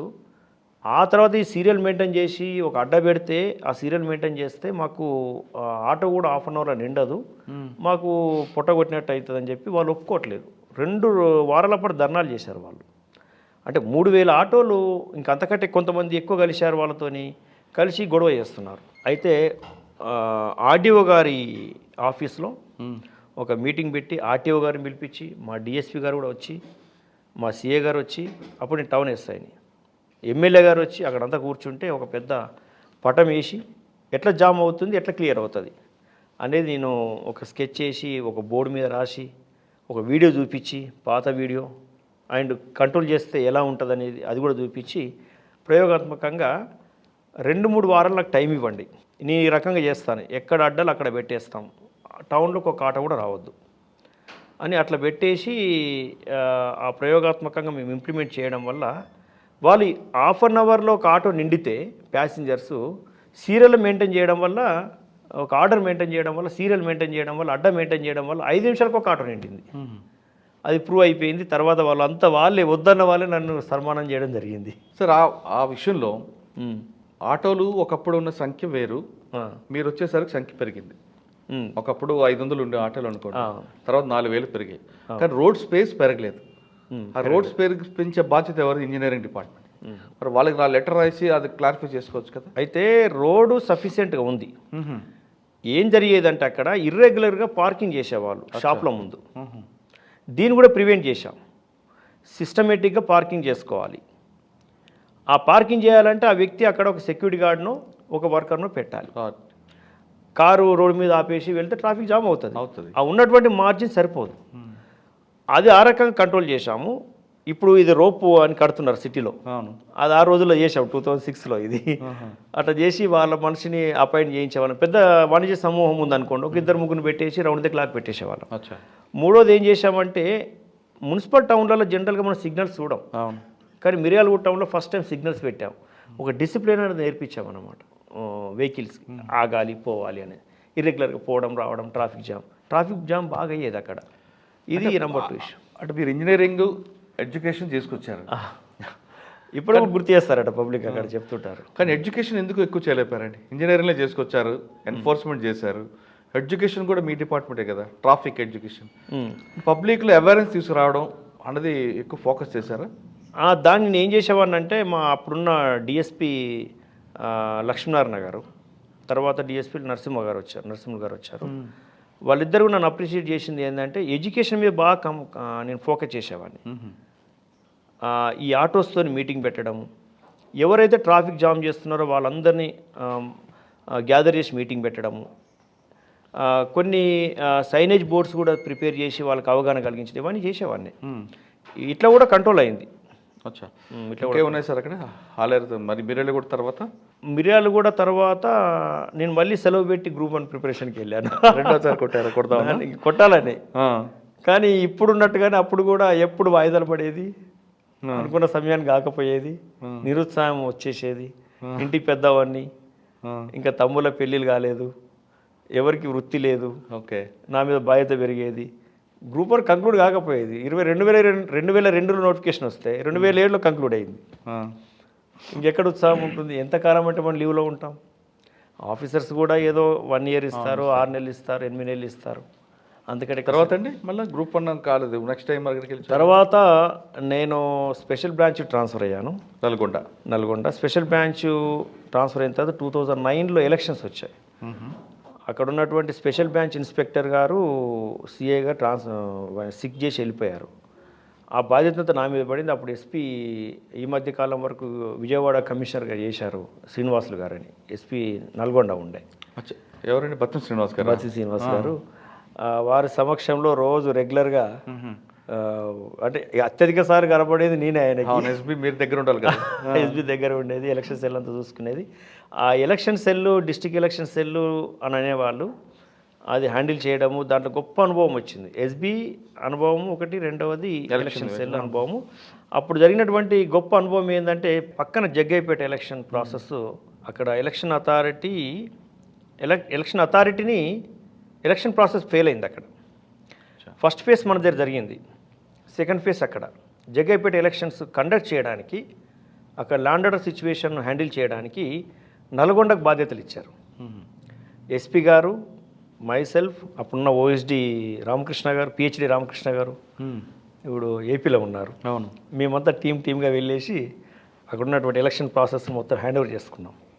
అక్కడ డిస్ట్రిక్ట్ కలెక్టర్ని పక్క పెట్టేశారు, అక్కడున్న ఎస్పీ కలెక్టర్ పక్క పెట్టేశారు, అక్కడున్న ఎలక్షన్ టీం అంతా పక్క పెట్టేసి ఎలక్షన్ కమిషన్ ఆఫ్ ఇండియా ఫ్రెష్గా టీం పెట్టి ఎలక్షన్ జరిపించింది. అప్పుడు శ్రీరామ్ తాతయ్య గారు గెలిచారు, ఉదయ్ భాన్ గారు ఓటమి పాలయ్యారు. ఆ ఎలక్షన్ నిర్వహించిన తీరు అంటే, ఇక ఫ్రెష్గా వెళ్ళిన వాళ్ళం, అక్కడ పనిచేస్తున్న వాళ్ళం కాదు, ఏ పరిచయాలు ఉండవు, ఎవరి ముఖం చూసేది ఉండదు. అంటే నిక్కచ్చిగా, నిర్దిష్టంగా, న్యాయంగా, ఫెయిర్గా, ఫ్రాంక్గా కండక్ట్ చేయడంలో అనుభవాన్ని సాధించాము అక్కడ. నల్గొండ 2009 ఎలక్షన్స్. నెక్స్ట్ అండి 2009 ఎలక్షన్స్ తర్వాత హుజూర్ నగర్ ఎస్ఐగా ట్రాన్స్ఫర్ అయ్యాను నేను. హుజూర్ నగర్ ఉండగానే నాకు ప్రమోషన్ కూడా వచ్చింది. హుజూర్ నగర్లో ఉండగా అక్కడ చుట్టుపక్కల ఇండస్ట్రీస్ ఎక్కువ. మఠంపల్లి, ఆ చుట్టుపక్కల సిమెంట్ ఫ్యాక్టరీస్ ఎక్కువ ఉంటాయి. అప్పటికి ఇంకా కొద్దిగా అక్కడక్కడ నక్సల్స్ ప్రభావం ఉంది అనేది చెప్తున్నారు. చంద్రవంక దళం ఆపరేటింగ్ ఏరియా అది, అటు మాచర్ల నుంచి. చంద్రవంక దళం ఉన్నది అని ఈవెన్ పోలీస్ అధికారులు కూడా నమ్మే పరిస్థితి తీసుకొచ్చేది. ఒక ఫేక్ దళం, సూడో నక్సల్స్. పోలీస్ ఆఫీసర్స్ కూడా దళం ఉందనుకుంటున్నారు. ఒకరోజు శ్రీరామ్ తాతయ్య గారికి ఒక లెటర్ వచ్చింది, బెదిరింపుల లెటర్. లేదు, కోదాడ ఎమ్మెల్యే గారికి వచ్చింది. శ్రీరామ్ తాత ఏంటి, ఆయన నూజివీడు కదా? నూజివీడు కాదు, జగ్గైపేట. జగ్గైపేట కోదాడ ఎమ్మెల్యే గారికి వస్తే ఎస్పీ గారు ఆ లెటర్ పిలిపించి నాకు ఇచ్చాడనమాట. నేను అప్పటికి కొంత నక్సల్ ఏరియాల ప్రభావిత ప్రాంతాల్లో పనిచేశాను కదా, అనుభవంతో ఆయన నాకు ఎందుకు పిలిపించి ఇచ్చాడో నాకు కూడా ఇప్పటికి అర్థం కాలేదు. ఆయన ఏదో చూసి ఉంటాడు. ఇది చదివిన తర్వాత దీని మీద వర్కౌట్ చేయమన్నాడు ఆయన. ఇది ఎమ్మెల్యే గారికి వచ్చింది, ఇంకేదైనా ఎమ్మెల్యేకి వస్తుందేమో అని ఏదో పోలీస్ ఆఫీసర్గా కొంచెం యాంటిసిపేట్ చేస్తాం కదా, ఒక వే ఎంచుకుంటాం మనం. ఈ వేలో పోతే పని అవుతుందని అనుకుంటాం. అంటే ఒక ప్రొఫెషనల్ అనుకునేది. ఇప్పుడు ఒక డాక్టరు దీన్ని డయాగ్నోసిస్ చేసి ఒక వేయించుకున్నట్టే ఉంటుంది. అట్లా వేయించుకున్నప్పుడు నేనేం చేశానంటే శ్రీరామ్ తాతయ్య గారితో టచ్లో ఉన్నాను. ఇట్లా పక్కనే ఒక ఎమ్మెల్యే గారు లెటర్ వచ్చింది, మీరు కూడా జాగ్రత్తగా ఉండండి, ఏదైనా వస్తే చెప్పండి నాకు అన్నాను. ఆయన కూడా లెటర్ వచ్చేసింది, సేమ్ రాత సేమ్ ఉంది. అరే అట్లయింది, అసలు అనుకున్నట్టే జరిగిపోయింది ఏంటంటే అది అమేజింగ్గా ఉంది అని హుజూర్ నగర్ ఎమ్మెల్యే ఉత్తమ్ కుమార్ రెడ్డి గారు, మినిస్టర్ గారు, వారికి చెప్పలేదు. కానీ వారి ఇంటి దగ్గర కూడా నేను నిఘా పెట్టాను. మఫ్టీలో ఎవరైనా వస్తారు, ఎవరికైనా ఇస్తారు, లేదంటే కాంపౌండ్ వాల్ మీద నుంచి ఏదన్నా ఉత్తరం వేసిపోతారు, అబ్జర్వ్ చేయండి అని మా వాళ్ళు మఫ్టీలో పెట్టారు. ఆయన దగ్గర కూడా అనుకోకుండా వచ్చేసింది ఇట్లనే. కాకపోతే అన్ని చోట దొరకలేదు, ఇక్కడ దొరికారు. పట్టుకున్న తర్వాత డైరెక్ట్ దొరికిపోయారు. అంటే ఏ టైంలో ఒక సిస్టమ్ 4:30 ఈవినింగ్ ఒక వ్యక్తి వచ్చినాడు. ఆ లెటర్ ఇట్లా కాంపౌండ్ వాల్ మీద నుంచి వేద్దామనుకుంటే ఒక మనిషి అక్కడ ఉన్నాడు, లెటర్ ఇచ్చేసినాడు. వెళ్తుంటే మా వాళ్ళు క్లియర్గా ఎక్స్ప్లెయిన్ చేశారు కదా, పట్టేశారు. అంటే కొన్నిసార్లు ఇది కథ కాదు, ఇదంతా కథలాగా ఇదో నిజం కాదు అనిపిస్తుంటుంది. కానీ అప్రోచ్ అనమాట, ఒక రియలిస్టిక్ అప్రోచ్ అనేది ఎవరికైనా ఉండాలి ప్రొఫెషనలిజంలో. దాని ప్రకారంగా దొరికింది. 3 లెటర్ల యొక్క రాత, స్టైలు, బెదిరింపులు అలాగే ఉన్నాయి. డబ్బులు అదే ఇదంతా ఈ లెటర్లు వేయడం ఏంది, ఇట్లా చేయడం ఏంది అని మనిషి దొరికిపోయాడు కదా. కానీ వీడు దొరికిన వాడు ఎంత కరుడుగట్టిన వ్యక్తి అంటే అన్నిటి కోర్చుకుంటున్నాడు ఇంట్రాగేషన్కి. అప్పుడు మాకు డిఎస్పీగా రామచంద్రారెడ్డి గారు ఉన్నారు. ఇంకా వారికి కూడా బాగా అపారమైనటువంటి అనుభవం ఉంది ఈ ఫీల్డ్లో. ఆయన కొన్ని మెథడ్స్ చెప్తున్నాడు, ఇట్లా ఇంట్రాగేషన్ చేయి, అట్లా ఇంట్రాగేషన్ చేయి, ఇట్లా ప్రశ్నించి అట్లా ప్రశ్నించి. ఎంత చేసినా వారం రోజులు అయిపోయింది, ఇంకా 9వ రోజు కూడా ప్రయత్నం చేస్తున్నాం. లాస్ట్ ఒక రోజు ఇంకా ప్రయత్నం చేద్దామని చేస్తే వాడు పూర్తిగా మొత్తం బ్రేక్ చేసేసాడు, చెప్పేశాడు. ఎందుకు బ్రేక్ అయ్యాడండి వాడు? ఎట్లా బ్రేక్ అయ్యాడంటే మన ఫ్యామిలీ మెంబర్స్ని పిలిపిస్తామని చెప్పాం. వాడు ఫ్యామిలీ మెంబర్స్ దూరం ఉన్నాడు, సెంటిమెంట్ కొట్టారు, చేయాల్సి వస్తుంది కొన్నిసార్లు, అన్ని విషయాల్లో పోవాల్సి వస్తుంది. ఇక మాకున్న మెథడ్స్ అన్నీ కూడా కాల్ డేటా అవన్నీ కూడా ఎనాలిసిస్ చేస్తూ కొంత బ్రేక్ చేసాం. మొత్తము 11 మంది డీటెయిల్స్ ఇచ్చినాడు వాడు. వెపన్స్, డంపులు, నక్సల్స్ ఉపయోగించే ప్రతి ఒక్కటి, డిటనేటర్స్, gelatin sticks, double barrel gun, uniforms కూడా ఇచ్చాడా? తుపాకులు, అంటే ఫేక్ తుపాకులు, యూనిఫామ్ అన్నీ. వాళ్ళు కొన్ని రోజులు తిరుగుతారు, భయం క్రియేట్ చేస్తారు. ఒక పోల్ట్రీ ఫామ్ వెళ్తారు, అక్కడికి వెళ్ళేసి డబ్బులు డిమాండ్ చేస్తారు, వినిపించుకోకపోతే దాన్ని కాలబెట్టేస్తారు, లేకుంటే కొడతారు. జగ్గైపేటలో, పిడుగురాళ్ళలో, మాచర్లలో కట్టేసి కొట్టినారు నక్సల్స్ అని చెప్పి. అన్నీ వాళ్ళు చేసేది ప్రతి ఒక్కటి వాళ్ళు అప్లై చేశారు. చివరికి అది చంద్రవంక దళం కాదు, అది సూడో నక్సల్స్ గ్యాంగు అని అన్నీ సీజ్ చేసి ఒక ప్రెస్ మీట్ పెట్టి ప్రెస్ ముందు అంతా డిస్క్లోజ్ చేసిన తర్వాత అప్పుడు అందరికీ ఒక మెసేజ్ ఇచ్చేసినాం, అక్కడ దళమే లేదు. దాంట్లో చేసిన మంచి పని ఏంటంటే నాకు ఇప్పటి పేరు గుర్తుకుంది. ఒరిస్సా బార్డర్లో పార్వతీపురంలో బడే సత్యనారాయణ అని ఒక డాక్టర్ గారు ఉంటారు. వారి కొడుకు, అంటే ఏదో చాలా రోజులకు లేట్ సంతానం ఉన్నట్టు కొడుకు పుట్టినాడు. ఆయన 7th క్లాస్ ఏదో చదువుతున్నాడు. ఆ విషయం వాళ్ళకి తెలిసి అతన్ని కిడ్నాప్ చేసి, ఆ బాబుని కిడ్నాప్ చేసి పెద్ద మొత్తంలో డబ్బులు కలెక్ట్ చేద్దామని ప్రయత్నం ఒకటి ప్లాన్ చేసుకున్నారు వాళ్ళు. కిడ్నాప్ చేసి అవసరం డబ్బులు ఇవ్వకపోతే చంపేద్దామని. అది ఇంకా అప్లై కాకముందుకే మనం పట్టుకున్నాం. ఇంట్రాగేషన్లో ఆ విషయం తెలిసి అతను అలర్ట్ చేసాం. ఇంకా కొంతమంది దొరకలే కదా, మొత్తం 11 మందిలో మేము పట్టుకుంది 6గురిని 7గురిని పట్టుకున్నాం. ఇంకొంతమంది దొరకలేదు. మరి దొరకని వాళ్ళు ఆ పని చేయొచ్చు కదా, అతను అలర్ట్ చేసాం. ఆ కిడ్నాప్ ఒకటి మేము కాపాడినట్టు అయింది. సార్ దీనికి లీడర్ ఎవడండి? లీడరు రమేష్ అని అతను శిక్ష పడింది. రమేష్, రాజు, గుంటూరులో రాజు, రమేష్ అనే వ్యక్తి పిడుగురాళ్ళ. ఇక్కడ వాళ్ళకి పార్వతీపురం ఇన్ఫర్మేషన్లకు వచ్చింది. వాళ్ళకి అక్కడ రిలేషన్స్ ఉన్నాయి, సర్కిల్ ఉంది. అంటే వీళ్ళంతా శ్రీకాకుళం వాడు ఒకడు, గుంటూరు వాడు, కృష్ణవాడు, అట్లా మల్టిపుల్ డిస్ట్రిక్ట్స్ నుంచి ఉన్నారు. అంతగా గతంలో జైలుకు పోయినారు వీళ్ళంతా. జైల్లో కలిసి జైలు ఫ్రెండ్స్ అన్నమాట. అట్లా మీరు చెప్తారు కదా, ఇట్లా నేర ప్రవృత్తి ఉన్న వాళ్ళంతా కలుస్తుంటారు, వాళ్ళకి ఒక ఏమో ఉంటుందని. అంతా కలిసి ఎక్స్టార్షన్ ఉన్నటువంటి బుద్ధి అటువంటి వాళ్ళు. ఓకే, తర్వాత ఎక్కడికి వచ్చారండి? అక్కడ నుండి నాకు అక్కడ ప్రమోషన్ వచ్చింది. ప్రమోషన్ వచ్చిన తర్వాత అగైన్ నాకు SBI ఇన్స్పెక్టర్గా పోస్టింగ్ వచ్చింది. అప్పుడు రాజేష్ కుమార్ ఎస్పీ గారు ఉన్నారు. వారు కొంతకాలం ఉన్నారు. అప్పుడు తెలంగాణ అజిటేషన్ బాగా జరుగుతుంది ఉధృతంగా. ఆ సమయంలో నేను SBI నల్గొండ ట్రాన్స్ఫర్ అయ్యాను 2011లో. 2011లో 2012 అక్కడే ఉన్నాను. 3 ఎస్పీలు మారారు ఆ టైంలో. శివశంకర్ రెడ్డి గారు, నవీన్ గులాటి అండ్ రాజేష్ కుమార్ గారు. లాస్ట్ ఎస్పీ నవీన్ గులాటి గారు. ఆ తర్వాత సైబరాబాద్ కమిషనరేట్ ట్రాన్స్ఫర్ అయ్యాను నేను. సైబరాబాద్ కమిషనరేట్లో ఫస్ట్ పోస్టింగ్ మహేశ్వరం. అంటే ఈ సంవత్సరం సైబరాబాద్కి వచ్చారు మీరు? 2012లో. 2012లో నల్గొండ నుంచి సైబరాబాద్కి వచ్చినప్పుడు ద్వారక తిరుమలరావు గారు కమిషనర్. వారికి ఫస్ట్ పోస్టింగ్ మహేశ్వరం ఇచ్చారు. అచ్చా సార్, మహేశ్వరం అనగానే బాగా పొలిటికల్ ఇన్ఫ్లుయెన్స్ ఉంటుంది, రియల్ ఎస్టేట్ ఎక్కువ జరుగుతుంది. కాబట్టి మహేశ్వరంలో పోలీస్ SHO పోస్టే చాలా ఖరీదైన పోస్ట్ అనేది ఒక ప్రచారం ఉండేది అప్పట్లో. నేను 2012లో SHO పోయే నాటికి అప్పటికి రియల్ ఎస్టేట్ భూమి లేదు. ఫ్రాంక్గా చెప్పాలంటే రియల్ ఎస్టేట్ భూమి లేదు. అక్కడ పొలిటికల్ యాక్టివిటీస్ బాగానే జరుగుతున్నాయి. సబితేంద్ర రెడ్డి గారు హోమ్ మినిస్టర్, పబ్లిక్లోకి వెళ్ళిపోతుంటారు.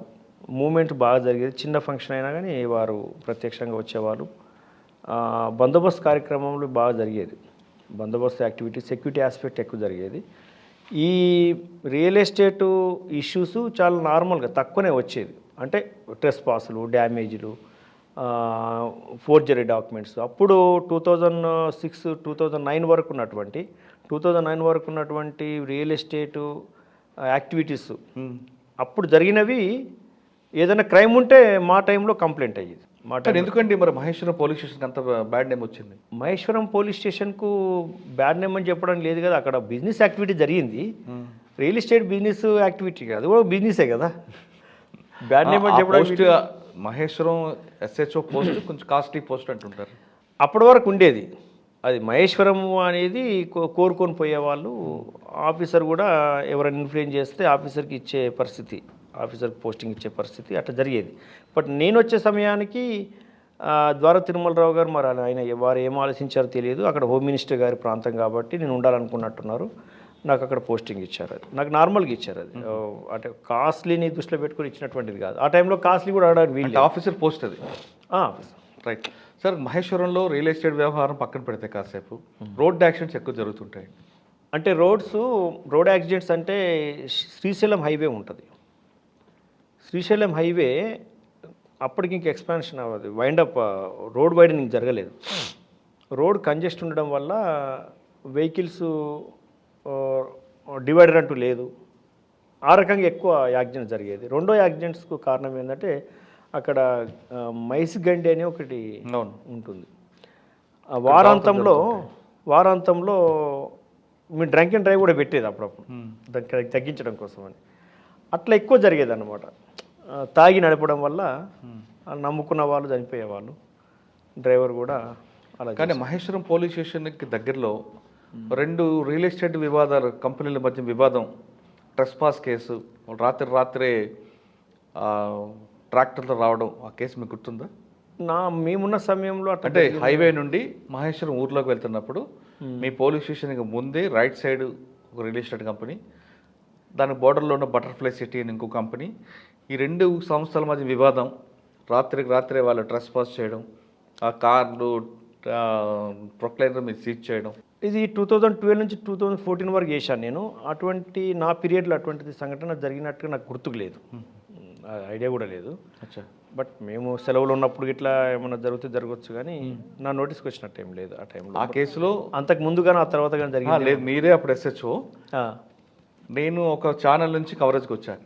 ఓహో, ఎస్, గుర్తుంది. అది అప్పుడు అందరినీ మేము పట్టుకొని రైట్, అరెస్ట్ కూడా చేసి పంపించేసాం. అది కరెక్ట్ గుర్తుంది. చాలా 11-12 మందిని అరెస్ట్ చేసాం ఆ సమయంలో. అవును, అంతా రౌడీలు ల్యాండ్ కబ్జా చేయడానికి వచ్చారు. Right, correct. ఇప్పుడు నాకు గుర్తుకొచ్చింది, మీరు వచ్చారు. ఎస్, పోతుంటే రైట్ సైడ్ అది. అవునవును, పోలీస్ స్టేషన్కి వెళ్తున్నప్పుడు రైట్ సైడ్ లోపలికి టెంట్ వేసుకొని కబ్జా చేయడానికి వచ్చారు. అంతా ఐడెంటిఫై చేసి పట్టుకొని అరెస్ట్ చేసి వాళ్ళు మళ్ళీ అక్కడికి రాకుండా చేసాం. ల్యాండ్ కబ్జా చేయడం అనేది ఒకరి పొజిషన్ డ్యామేజ్ చేసి కబ్జా చేయడం అనేది తప్పు కదా. ట్రెస్పాస్ యాక్ట్ పెట్టి అరెస్ట్ చేసాం వాళ్ళని. సార్ మహేశ్వరం నెక్స్ట్ అండి. మహేశ్వరం నుంచి నేను సివి ఆనంద్ గారి టైంలో ఎస్పోర్ట్కి వచ్చాను. మంచాలకి వెళ్ళాను. మంచాలో షార్ట్ పీరియడ్, సివి ఆనంద్ గారు ఇచ్చిన పోస్టింగ్ అది. మంచాలో షార్ట్ పీరియడ్ 1 year ఉన్నా. ఆ తర్వాత సార్కు ఎస్ఓటి అనిపించి ఎస్ఓటి ఇచ్చారు. టాస్క్ ఫోర్స్లో బాగా యాక్టివ్గా పనిచేసాం. అప్పుడు సారు రికగ్నైజ్ చేశారు బాగా ఎస్ఓటీలో. సివి ఆనంద్ గారి టైంలో మీరు SOTలో పనిచేస్తున్న టైంలో మీకు సిద్దిపేట సంబంధించిన రౌడీ షెట్టర్ కాల్పులకి షామీర్పేటలో గుర్తుందా? పటాన్చేరులో. అవును. అయితే అది మేము ఎస్ఓటికి రాకముందు జరిగింది. వెంటనే మేము ఆ తర్వాతనే ఎస్ఓటికి రావడం జరిగింది. కానీ వాడిని అరెస్ట్ చేయడం అంతా మీ టైంలో జరిగింది కదా? షామీర్పేట PS వాళ్ళు అరెస్ట్ చేశారు. మేము ఇన్వాల్వ్ కాలేప్పుడు దాంట్లో. కేసు ఐడియా ఉందా మీకు? అది అంత ఐడియా లేదు. తర్వాత ఆయన మర్డర్ అయ్యాడు. అవును, తర్వాత అది ఇష్యూ. తర్వాత కానీ SOTలోనే మీకు కొన్ని వెపన్స్ పట్టుకున్నారు, ఆ కేసు గుర్తుందా? వెపన్స్ పట్టుకున్నాము, ఎన్ఫోర్స్మెంట్ చేశాము. సార్ పీరియడ్లో ఎన్ఫోర్స్మెంట్ అనేది చాలా ఉధృతంగా జరిగింది. చాలా ఎక్కువ ఎన్ఫోర్స్మెంట్ జరిగింది. ఎన్ఫోర్స్మెంట్లో ఎక్కువ PDS డైవర్షన్స్, పబ్లిక్ డిస్ట్రిబ్యూషన్ సిస్టంలో రైసు, కిరోసిన్ డైవర్షన్స్ బాగా పట్టుకున్నాం. అప్పుడే కొత్తగా తెలంగాణ ఫామ్ అయింది. కేసీఆర్ గారు ఈ డైవర్షన్స్ ఏంటి, నల్లదందాలు ఏంటి అని వారు పూర్తిగా రివ్యూ చేయడం, సివి ఆనంద్ గారిని ప్రత్యేకంగా పిలిపించుకోవడం, మాకు కూడా అందరికీ కృతజ్ఞతలు ఆ సమయంలో గ్రేసెస్ చెప్పడం, రికగ్నైజ్ చేయడం ఇంత జరిగింది. అదేవిధంగా ఆ సమయంలో కల్తీల మీద కూడా కాన్సన్ట్రేట్ చేశాం. కల్తీ పాలు, కల్తీ ఇవన్నీ ఫుడ్ ఐటమ్స్ ప్రొడక్ట్ చేసే వాటి మీద మేము రైడ్ చేసి పట్టుకొని ఆ కల్తీని నిరోధించడం, ఇటువంటి ప్రయత్నాలు బాగా చేశాం. ఓకే, తర్వాత అండి? ఎస్ఓటి తర్వాత నేను రాయదుర్గం ఇన్స్పెక్టర్గా షార్ట్ పీరియడ్ ఉన్నాను. తక్కువ కాలం పనిచేశారు. సందీప్ షాండిలియా గారు ఇచ్చారు పోస్టింగ్. అది గచ్చిబౌలి కోసము కొంతమంది ప్రయత్నం చేస్తున్నారు. గచ్చిబౌలి అప్పుడే చంద్రకాంత్ గారు ట్రాన్స్ఫర్ అయ్యారు. వాళ్ళు ట్రాన్స్ఫర్ అయిన తర్వాత కొంతమంది ప్రయత్నం చేస్తున్నారు. వాళ్ళు ఎవరు కూడా సార్కి ఎలిజిబుల్ అనిపించలే. అయితే నేను రాయదుర్గము గచ్చిబౌలి కంటే కంపారిటివ్లీ రాయదుర్గం కొంత చిన్న జ్యూడిక్షన్ అని అంటారు. అయితే గచ్చిబౌలి నాకైతే గచ్చిబౌలి కరెక్ట్ సూట్ అవుతుందని అనుకుని గచ్చిబౌలి నాకు.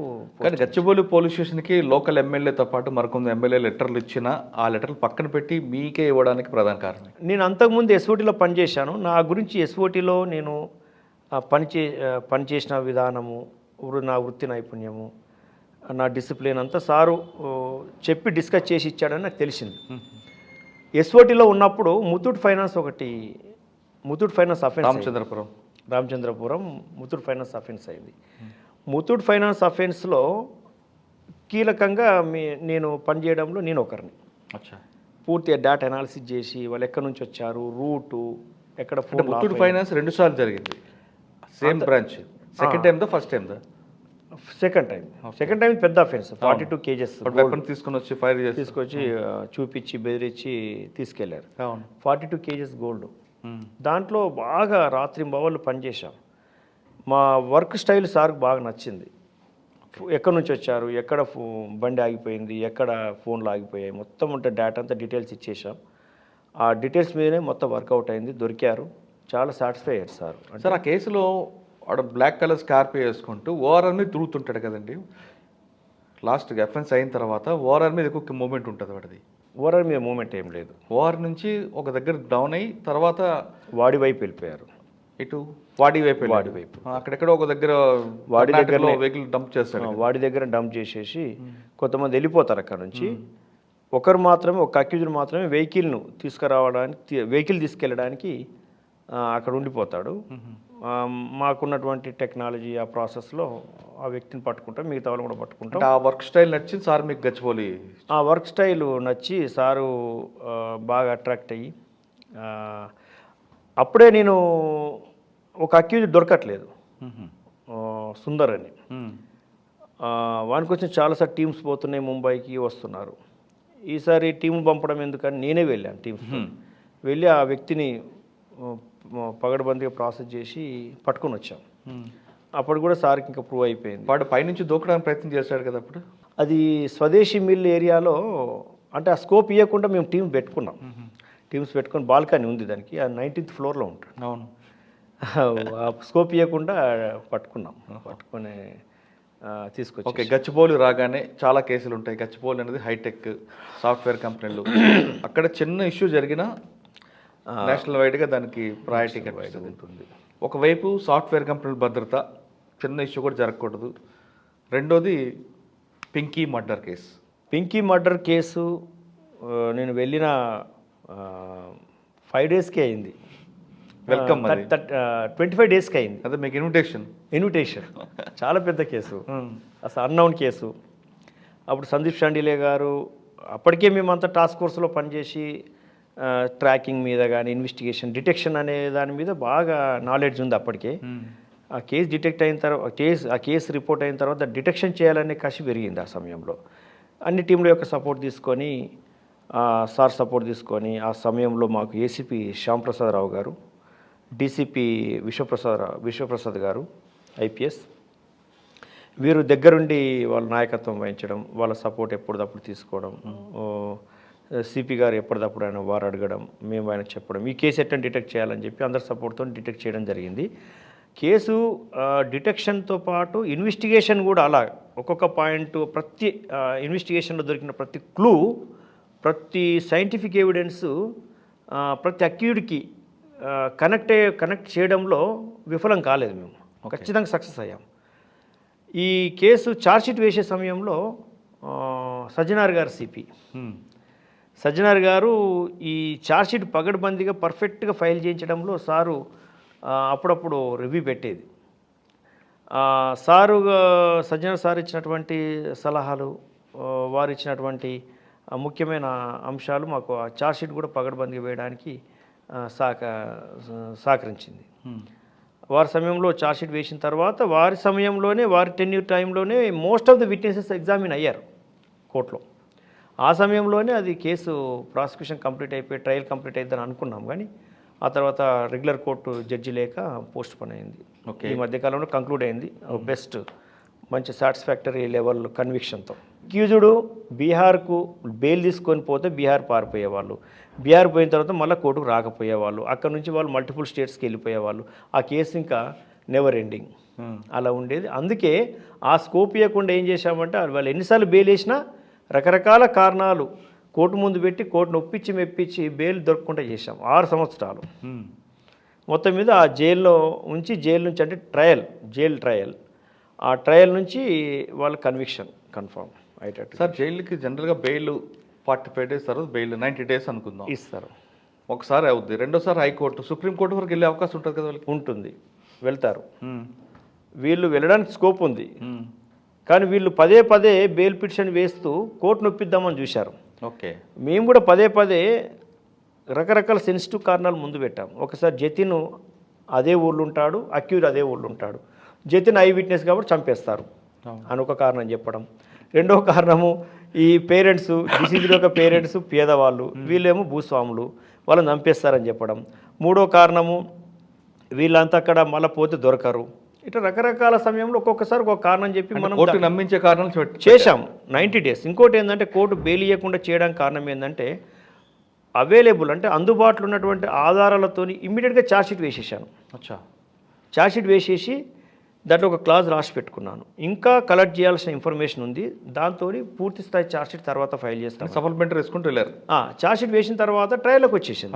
ట్రయల్లోకి వచ్చేసిన తర్వాత విచారణ మొదలైపోయింది. విచారణ మొదలైనప్పుడు కోర్టు కూడా కొన్ని హీనస్ క్రైమ్లో కొన్ని ప్రత్యేకమైనటువంటి అఫెన్సెస్లో కోర్టు బెయిల్ ఇవ్వదు.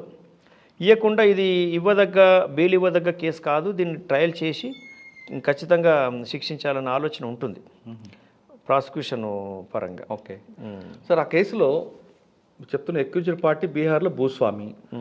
ఇక్కడ అటువంటి వ్యక్తి ఇక్కడికి వచ్చి పానీపూరి అమ్ముకోవడం ఎందుకండి? ఇక్కడ ఒక మోటివ్ మీకు ఇన్వెస్టిగేషన్లో వాళ్ళకి రావాలని లేదు కానీ వికాస్ కశ్యప్తోని ఒక వేరే ప్రాంతంలో, ఒక కొత్త ప్రాంతంలో ఎక్స్ట్రా మ్యారిటల్ రిలేషన్ మెయింటైన్ చేయాలనే ఉద్దేశంతో ఇక్కడికి వచ్చినట్టు ఉంది. కరెక్టే, కానీ కొడుకుని ఎందుకు పంపిస్తుంది? ఆమె కొడుకు వికాస్ రావచ్చు కదా. హైదరాబాద్కు వచ్చి హైదరాబాద్లో పని చేయాలి అని ఒక ప్యాషన్, హైదరాబాద్లో పని చేయాలని కొడుకు ప్యాషన్. ఎందుకంటే అతని ఫ్రెండ్ కూడా వచ్చి ఇక్కడ పని చేస్తున్నాడు. అచ్చా. ఒక హోటల్లో ఇప్పుడు ఒకరికి ఎట్లుంటుందంటే గ్రౌండ్ లెవెల్లో పనిచేసి ప్యాషన్ ఉన్నటువంటి ఫీల్డ్లో గ్రౌండ్ లెవెల్లో పనిచేసి ఆ బిజినెస్ చేయాలనుకుంటాడు. నా మిత్రుడు ఈ మధ్యకాలంలో హోటల్ బిజినెస్ పెట్టినాడు. అంటే హోటల్ బిజినెస్ తెలుసుకోవడానికి గ్రౌండ్ లెవెల్లో పనిచేశాడు ఆయన. మన అంబానీ గారి గురించి చెప్తుంటాం. ఫస్ట్ గన్ పట్టుకొని పెట్రోల్ పోసాడు, డీజిల్ పోసాడు, తర్వాత పెద్ద ఇండస్ట్రియలిస్ట్ అయ్యాడు అని చెప్పుకుంటుంటాం. అందుకే ఎవరైనా కానీ హోటల్ బిజినెస్ చేయాలనే ఉద్దేశంతో రావడం, ఇక్కడ ఉండిపోవడం, అక్కడ పరిచయం ఏర్పడడం, ఆ పరిచయం ఏర్పడిన తర్వాత మమతాజా వికాస్ కశ్యప్తో పాటు ఇల్లీగల్ ఇంటిమసీ మెయింటైన్ చేయాలనే ఉద్దేశంతో ఇక్కడ రావడం, అదంతా కూడా జరిగింది అట్లా. సార్, ఆ కేసులో కన్విక్షన్ రావడంతో మీ ఫీలింగ్స్ ఏంటండి? అక్యూజ్డ్ అంటే ఒక మహిళను, గర్భిణీ స్త్రీని, అంటే నేను పోలీసులకు వచ్చిన తర్వాత నేను చాలా బాధపడే సంఘటనలు ఏముంటాయంటే, ఒక వ్యక్తి ఇంకో వ్యక్తిని కొట్టడం, భౌతికంగా దాడి చేయడం ఆయనకు హక్కు లేదు. ఒక వ్యక్తిని కొడుతున్నాడంటే అతని యొక్క ఫండమెంటల్ రైట్స్ని అతిక్రమిస్తున్నట్టు. దాడి చేస్తున్నాడంటే వీడేదో బలాజ్ఞుడు, అతనేదో బలహీనుడని. అంటే బలహీనుల మీద దాడి చేస్తేనే తట్టుకోలేను నేను. అటువంటిది ఒక మహిళని మీద, గర్భిణి మీద ఇలాంటి హత్య జరపడం, హత్య చేయడము, క్రూరంగా ముక్కలు చేసి రోడ్డు మీద పడేయడము. మేము సాధారణ క్రియాశీల పోలీసింగ్లో భాగంగా ఉన్నప్పుడు ఈ కేసును మాకు క్లిష్టంగా కనపడము, దాన్ని మేము ఛాలెంజ్గా తీసుకోవడము, దాన్ని డిటెక్షను ఇన్వెస్టిగేషన్ చేయడం చాలా కష్టంతో కూడుకున్నటువంటి ఆ ఇన్వెస్టిగేషన్లో ఒక్కసారి శిక్ష పడడంతో ఆ నేరస్తులో శిక్ష పడ్డది కదన్న తృప్తి జరిగింది. మాకు ఆ సమయంలో చాలామంది ప్రశ్నించారు కూడా, అంటే విషయాన్ని రాబట్టడం కోసం. ఎలా అంటే ఒక అనామకురాలు, స్థానికురాలు కాదు, ఎటువంటి కంప్లైంట్ లేదు, అంత పటిష్టంగా తీసుకున్నారు. ఏంటి అంటే ఎవరికైనా కానీ హక్కులు ఉంటాయి కదా, సహజమైన హక్కులు. మర్డర్ చేయొద్దు, తప్పు చేయొద్దు, తప్పు చేసిన వాళ్ళు శిక్షించబడాలి. కాబట్టి వాళ్ళు శిక్షించబడాలన్న ఉద్దేశంతో పగడబందిగా పటిష్టంగా తీసుకున్నాం అది. కానీ ఆ కేసులో ఇంకొక పెండింగ్ కనిపిస్తుంది కదండి. మర్డర్ చేసినట్టు పట్టుకున్నారు, కానీ ఆ అమ్మాయికి ప్రెగ్నెన్సీ చేసి ఇవ్వడం అనేది వికాస్ కశ్యప్ కాదు. మరి ఎవరు ప్రెగ్నెన్సీ చేశారనే విషయం ఫర్దర్ ఇన్వెస్టిగేషన్లో బయటకు వచ్చిందా? ఇక్కడ మర్డర్ మీదనే ఇన్వెస్టిగేషన్. ఓకే, మర్డర్ మీద ఇన్వెస్టిగేషన్, మోటివ్ మీద ఇన్వెస్టిగేషన్. ఆ ఇల్లీగల్ ఇంటిమసీ ఎవరితో ఉన్నదనేది మనకు ఇక్కడ కేసు ఫ్యాక్ట్ కాదు. మేము ఇన్వెస్టిగేషన్ చేసినా ఇక్కడ నిలబడదు అది. ఇక్కడ ఇన్వెస్టిగేషన్ అండ్ ఫోకస్ అంతా కూడా ఈ ఫ్యాక్ట్ మీదనే చేయాలి, మర్డర్ మీదనే చేయాలి. కేసు ఇష్యూ బై ఇష్యూ ఉంటుంది. కానీ వాడు ఎస్కేప్ అయిపోయాడు. అంటే ఎస్కేప్ అయ్యిండని కూడా మనం చెప్పలేము ఇక్కడ. ఇప్పుడు ఆమె కంప్లైంట్ ఎవరు ఇవ్వాలా? నాకు నష్టం జరిగింది, నాకు భంగం జరిగింది, నాకు అన్యాయం జరిగిందని కంప్లైంట్ ఎవరు ఇవ్వాలి ఇక్కడ? డిసీజ్డ్ ఆమె చెప్తున్నాడండి. ఎవరి ద్వారా, అంటే ఎవరు ఎక్కువగా వస్తున్నారు తల్లి దగ్గరికి? ఎట్లా?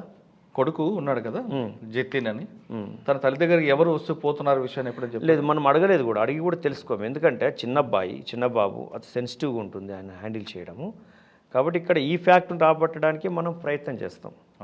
అక్కడ అసందర్భమైనటువంటి అంశం కింద మనం తీసుకోవాల్సి వస్తుంది. సందర్భం ఇక్కడ ఈ కేసుకు ఉపయోగపడే విషయాలు, ఏ విషయం ఆ విషయం ఉంటుంది. కేస్ బై కేసు ఉంటుంది, ఫ్యాక్ట్ బై ఫ్యాక్ట్ ఉంటుంది. సార్ ఈ కేసులో చనిపోయిన అమ్మాయి కొడుక్కి ఏమైనా ప్రభుత్వం తరపు నుంచి ఏమైనా డబ్బులు అందే అవకాశం ఉందా? జడ్జిమెంట్లో అయితే సెక్షన్ 327 సిఆర్పిసి ప్రకారంగా కంపెన్సేషన్ అవార్డు అయింది. దీని విషయంలో వాళ్ళకి సమాచారం ఇచ్చి ఇక్కడ నుంచి మా వైపు నుంచి కూడా ప్రాసెస్ చేసి వాళ్ళకు కంపెన్సేషన్ నష్టపరిహారం స్టేట్ వైపు నుంచి ఇప్పించాల్సిన అవసరం ఉంటుంది, దొరుకుతుంది ఫ్యూచర్. ఓకే సార్, నెక్స్ట్ ఎక్కడికి వచ్చారు? గచ్చిబౌలి తర్వాత గచ్చిబౌలి తర్వాత గచ్చిబౌలి ఇంకేమైనా గుర్తున్నాయా? ఇంకొక పెద్ద కేసు గుర్తుంది. ఒకరోజు నేను 10:30కి ఇంకా టైం అయిపోయింది, ఇంటికి వెళ్దామని రెడీ అయ్యి లేచాను. నాకు ఎదురుగా సెంట్రల్ యూనివర్సిటీ స్టూడెంట్స్ ఎదురయ్యారు పోలీస్ స్టేషన్లో. అదే కొత్త బిల్డింగ్. అవును. అయిన తర్వాత వాళ్ళంతా ఇట్లా అనాసక్తతతో కుంటుకుంటూ ఏదో రోగగ్రస్తులాగా ఎదురయ్యారనమాట. ఇద్దరు జంట, వాళ్ళంటే కొంతమంది స్టూడెంట్స్ రాగానే వాళ్ళు చెప్పిన విషయాన్ని బట్టి గ్యాంగ్ రేప్ జరిగిందని చెప్తున్నారు. ఎలా జరిగిందంటే అక్కడ పరిచయాలు ఉంటాయి, ఫ్రెండ్స్. అవునండి, యూనివర్సిటీలో ఉంటారు, వేరే వేరే స్టేట్ నుంచి వస్తుంటారు ఫ్రెండ్స్, క్లాస్మేట్స్ ఇద్దరు, బాయ్ అండ్ గర్ల్. ఒక మూన్ లేక్ ఏరియా అని ఉంటుంది. అవును. చెరువు ఉంటుంది, ఒక పెద్ద రాయి ఉంటుంది, రప్ప ఉంటుంది, అంతా అక్కడ కూర్చొని అక్కడే మాట్లాడుకుంటుంటారు. గోడ దూకి 5 వేగా బ్యాండ్స్, 4 గోడ దూకి వచ్చేసి వీళ్ళ దగ్గర సెల్ ఫోన్ లాక్కొని, ఒక చైన్ లాక్కొని, వాళ్ళ దగ్గర ఉన్నటువంటి పర్సు ఏదో లాక్కొని వెళ్ళిపోవాలనుకున్నారు వాళ్ళు. కానీ వాటితో పాటు వాళ్ళ మీద, అమ్మాయి మీద వాళ్ళకి ఆశ కలిగింది, లస్ట్ ఏర్పడ్డ తర్వాత అమ్మాయిని టీచ్ చేయడం మొదలుపెట్టారు. ఇతను అడ్డుకున్నాడు, ఇతను కొట్టారు, అమ్మాయి మీద మళ్ళీ అటాక్ చేశారు, మళ్ళీ అతను అడ్డుకుంటాడు, ఆయన్ని మళ్ళీ కొడతారు, మళ్ళీ అటాక్ చేస్తారు. అట్లా 2 గంటలు జరిగింది ఫిజికల్ అటాక్. 2 గంటల పాటు, అంటే 5:30కి 6 o'clock స్టార్ట్ చేస్తే 8 o'clock వరకు, అంటే చాలా క్రూరంగా. మరి ఎవరు రాలేదు చుట్టుపక్కల? యూనివర్సిటీ అడవి కదండి, 4000 acres అది. యూనివర్సిటీలో ఒక సెక్యూరిటీ ఉంటుంది కదా ప్రైవేట్గా. వీళ్ళు ఎక్కడికో వెళ్ళిపోయారు. అసలు చాలా పెద్ద చెట్లు ఉంటాయి, గుంపు ఉంటుంది, అడవి ఉంటుంది. College, hostel, administrative block, examination block, ఇవి తప్ప ఎక్కడ కనపడరు. ఓకే. ఎవరు హాస్టల్లో వాళ్ళు ఉంటారు, అందరు తిరగరు. కొంతమంది ఏదో రిలాక్స్ కోసం వెళ్తుంటారు. వీళ్ళేసి అక్కడ మాట్లాడుకుంటున్న టైంలో ఇది జరిగింది. ఎవరు లేరు ఇంకా, టైం చీకటి అయిపోయింది. అరుపులు, కేకలు వీళ్ళ మధ్యన జరుగుతున్నాయి. అతను మళ్ళీ స్పృహ తప్పి పడిపోవడం, మళ్ళీ లేవడం, వాళ్ళని విడిపించడం, అమ్మాయి మీద అటాక్ చేస్తుంటే విడిపించడం, మళ్ళీ వాళ్ళు ఇతను కొట్టడం, ఇతన్ని స్పృహ కోల్పోయేటట్టు చేయడం, మళ్ళీ అమ్మాయి మీద అటాక్ చేయడం. అంటే 2 గంటలు జరిగింది. చాలా అరుదైన సంఘటన అది, అటువంటివి చాలా తక్కువ వింటుంటాం. ఆ సంఘటన జరిగిన వెంటనే మనం వెంటనే స్పందించాలి. కంప్లైంట్ వచ్చి రేపు అటెంప్ట్ అన్నారా, రేపు అని చెప్పారు వాళ్ళు అటెంప్ట్ అని చెప్పారు. అటెంప్ట్ అని చెప్పారు. అంత మనం పూర్తిగా టైంలో అడగలేము, వాళ్ళు చెప్పింది అర్థం చేసుకోవాలి మానసికంగా. అప్పటికే సజ్జనార్ గారు వచ్చి 3 రోజులైంది. అవును, గుర్తొచ్చింది ఇప్పుడు. మా పరిస్థితి ఏంటి? అరే వారి దగ్గర మేము ప్రూవ్ చేసుకోవాలి ప్రొఫెషనల్స్ అని. మార్చి నెలలో ప్రొఫెషనల్స్ అని చెప్పి ప్రూవ్ చేసుకోవాలి. అప్పటికే పింకీ కేసు డిటెక్ట్ అయిపోయింది, అరెస్ట్ నడుస్తూ ఉన్నాయి, ఇన్వెస్టిగేషన్ నడుస్తూ ఉంది. ఇన్వెస్టిగేషన్ పగడ్బందీ ఉండే విధంగా మేము ప్రత్యేక చర్యలు తీసుకుంటున్నాం. ఆ సమయంలో కేసు డిటెక్ట్ చేయాలి ఎట్టి పరిస్థితుల్లో, ఎలా అని చెప్పి మళ్ళీ సేమ్ పింకీ కేసు లాగానే టీమ్స్ అని నైటే ఫామ్ చేసి మా ఎస్ఐ ధర్మేషు, రమేష్, వెంకటేశ్వర్లు వీళ్ళ సమక్షంలో అందరినీ బాగా తీసి, మా ఆఫీసర్స్ అంతా కొంచెం వచ్చారు, అప్పటికి సపోర్ట్ స్టార్ట్ అయింది. మొత్తం మీద నైటే ఒక చెప్పు దొరికింది మాకు అక్కడ. ఆ చెప్పు పట్టుకొని పక్కనున్నటువంటి గుల్మోహర్ పార్కు, ఆ పక్కన ఉన్నటువంటి కొన్ని కాలనీస్ ఉన్నాయి, చందానగర్ వరకు కూడా నైట్ కొన్ని వేలండ్ కవర్ చేసాం. ఇది చెప్పేవారిదని వెనక నల్లగండ్ల విలేజ్ ఇవన్నీ ఉన్నాయి, నల్లగండ్ల ఉన్నది, లక్ష్మీ విహార్ కాలనీ అన్నీ ఉన్నాయి, ఇవన్నీ ఉన్నాయి, మీరు చెప్పేటివన్నీ కూడా ఉన్నాయి. అంతటా తిరిగితే ఈ చెప్పు పలానా రంజిత్ అని తెలిసిపోయింది. ఆ చెప్పు చాలా పొడుగుంది, అది 11 సైజు. ఈ రంజిత్ అని తెలిసిపోయింది. రంజిత్ ఎవడని చెప్పి ఆరాధిస్తే మనకు ఒక గ్యాంగ్ ఉంది. వాళ్ళని చిల్లర కేసుల్లో, ఆన్లైన్లో దొంగతనం కేసుల్లో కూడా ఒక 10-12 కేసులు ఉన్నాయి వాళ్ళ మీద, అరెస్ట్ అయి ఉన్నారు. వాళ్ళ ఫొటోస్ వచ్చి అన్నీ వచ్చేసాయి. నైటు మేము ప్రయత్నం 11 o'clock 11:30కి మొదలు పెడితే 4-4:30 కల్లా ఎర్లీ మార్నింగ్ కేసు డిటెక్ట్ అయిపోయింది.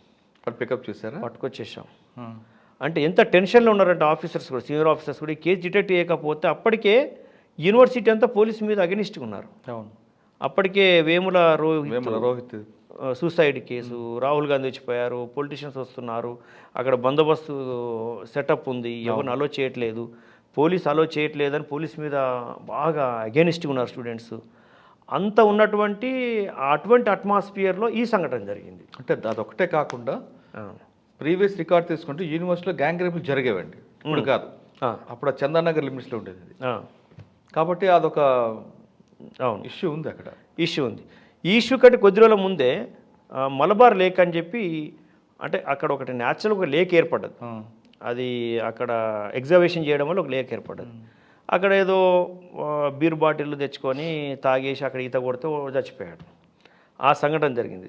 అది ఎట్లా మర్డరా, అది యాక్సిడెంటల్గా జరిగిందా అనేది తేల్చడం కోసం ఆమె డిమాండ్ ప్లేస్ అయింది. అది నేనున్నప్పుడు జరిగింది. కొద్ది రోజులకి ఇది జరిగింది. అంతకుముందు అది ఇట్లా అంతా ఒక నెగిటివ్ అట్మాస్ఫియర్ క్రియేట్ అయి ఉంది స్టేట్ మీద, వ్యవస్థ మీద, పోలీస్ మీద. దీని నుంచి బయటపడడం ఎలా ఆ సమయంలో, దట్టు ఉమెన్కి జరిగింది, వాళ్ళని పట్టుకోవాలి. ఆ కసితోని ఆ ప్రయత్నం జాగ్రత్త చేయడం వల్ల దొరికారు, పట్టుకున్నాం. ఎర్లీ మార్నింగ్ 5:30కి సిపి గారికి మెసేజ్ పెట్టాం. వారు కూడా నిద్రపోకుండా మానిటర్ చేశారు. కాంగ్రాట్స్ అని చెప్పారు, శబాష్ అన్నారు. ఆ కేసులో సిస్టమేటిక్గా వర్క్ చేయడం వల్ల, నైటే మేము డిటెక్ట్ చేయడం వల్ల తెల్లవారి కొన్ని వేల మెసేజెస్ స్టూడెంట్స్వి మమ్మల్ని పొగుడుతూ, అప్పటికి తెలంగాణ కొత్తగా ఫామ్ అయి ఉంది, కేటీఆర్ గారికి, సీఎం గారికి, డీజీ గారికి షబాస్ తెలంగాణ పోలీసు, గచ్చిబౌలి పోలీసు, నా పేరు మెన్షన్ చేస్తూ మెసేజ్లు ఫామ్ చేసి పెట్టడం జరిగింది. వాడు ఎందుకు చేశాడండి? వాళ్ళు అక్యూజ్డ్ ఇంటెన్షను వాళ్ళ దగ్గర ఉన్న చైన్ లాక్కోవాలి, ఫోన్ లాక్కోవాలనేది. వీళ్ళు రిలక్టెంట్గా ఉన్నారు, ఇవ్వలేదు. అప్పుడు ఆమె మీద వాళ్ళు చేయడం, వాళ్ళకి లస్ట్ పుట్టడం, ఆమెని వాడుకోవాలనుకోవడం, అటాక్ చేయాలనుకోవడం. అందరు కన్విక్షన్ వచ్చిందని ఇంకా నడుస్తుంది కేసు? ఆ కేసు ఇంకా నడుస్తుంది. అందులో అక్యూజ్డ్ పర్సన్స్ తర్వాత బెయిల్ తీసుకొని అబ్స్కాండింగ్ అయినట్టు తెలిసింది. తర్వాత దొరికారో తెలియదు. ఆ తర్వాత అంటే ఒకసారి ఏమైందంటే బెయిల్ మీద వెళ్ళిన అక్యూజ్ దొరకకపోతే కూడా కేసు ఆగిపోతుంది. బెయిల్ తీసుకోవడం వాడు హక్కు, తర్వాత దాన్ని పట్టుకోవడం మీ హక్కు. ఒకసారి ఒక డబుల్ మర్డర్ కేసులో కూడా accused auto driver double murder కేసులో భార్య భర్తలు చంపి బంగారం ఎత్తుకపోతాడు. ఎక్కడ గచ్చిపోవాలి ఒక కేసులో.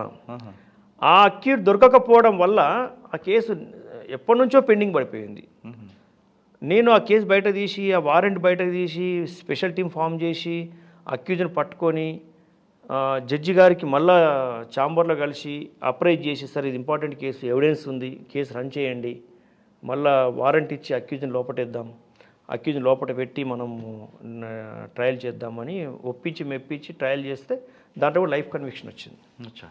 అంటే కొన్నిసార్లు అక్యూజ్డ్ అబ్స్కాండింగ్ అయ్యాడంటే బెయిల్ మీద పోయి కేసు ఇంకా ఆగిపోతుంది. దాని మీద ప్రత్యేక చర్యలు తీసుకోవాల్సిందే.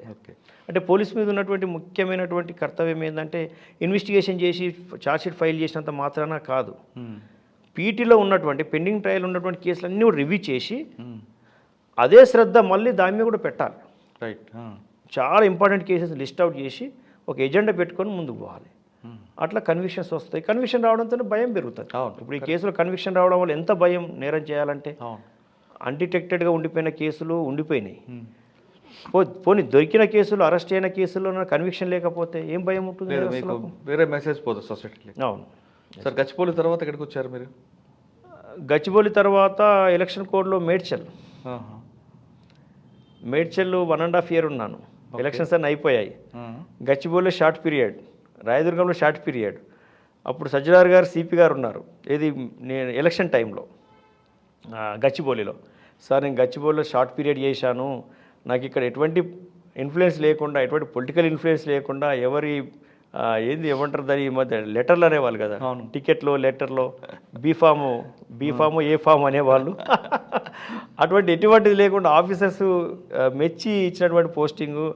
నేను మళ్ళీ రూరల్ ఏరియాకి వెళ్ళి పనిచేయడము నాకు కొంచెం ఇబ్బందిగానే ఉంది అని ఆ రోజు చెప్పాను నేను సార్కి. చెప్తే లేదు ఎలక్షన్స్ అయిపోయిన వెంటనే మళ్ళీ అది ఎలక్షన్ కోడ్ కదా, మళ్ళీ నీకు ఏరియా తీసుకుంటాం, ఎందుకంటే నేను ఇచ్చిన పోస్టింగ్స్ కూడా కావవి, గతంలో ఇచ్చినటువంటి ఆఫీసర్స్ ఇచ్చిన పోస్టింగ్స్ అవి, మీరు మళ్ళీ ఇదే ఏరియాకి వస్తారని చెప్పారు ఆ రోజుల్లో సార్. చెప్పి నన్ను మళ్ళీ ఎలక్షన్స్ 1.5 year తర్వాత మున్సిపల్ ఎలక్షన్స్ కూడా అయిపోయేసరికి 2019, 2020 అన్ని ఎలక్షన్స్ అయిపోయాయి. మళ్ళీ నాకు ఈ ఏరియాకు అంటే మాదాపూర్ పోస్టింగ్ ఇద్దామనుకొని సార్ అది ఇవ్వలేని పరిస్థితిలో నార్సింగ్ పోలీస్ స్టేషన్ ఇచ్చాడు. నార్సింగ్ ఎస్హెచ్ఓగా దాదాపు 2 years వచ్చింది. 20 months వరకు చేశాను.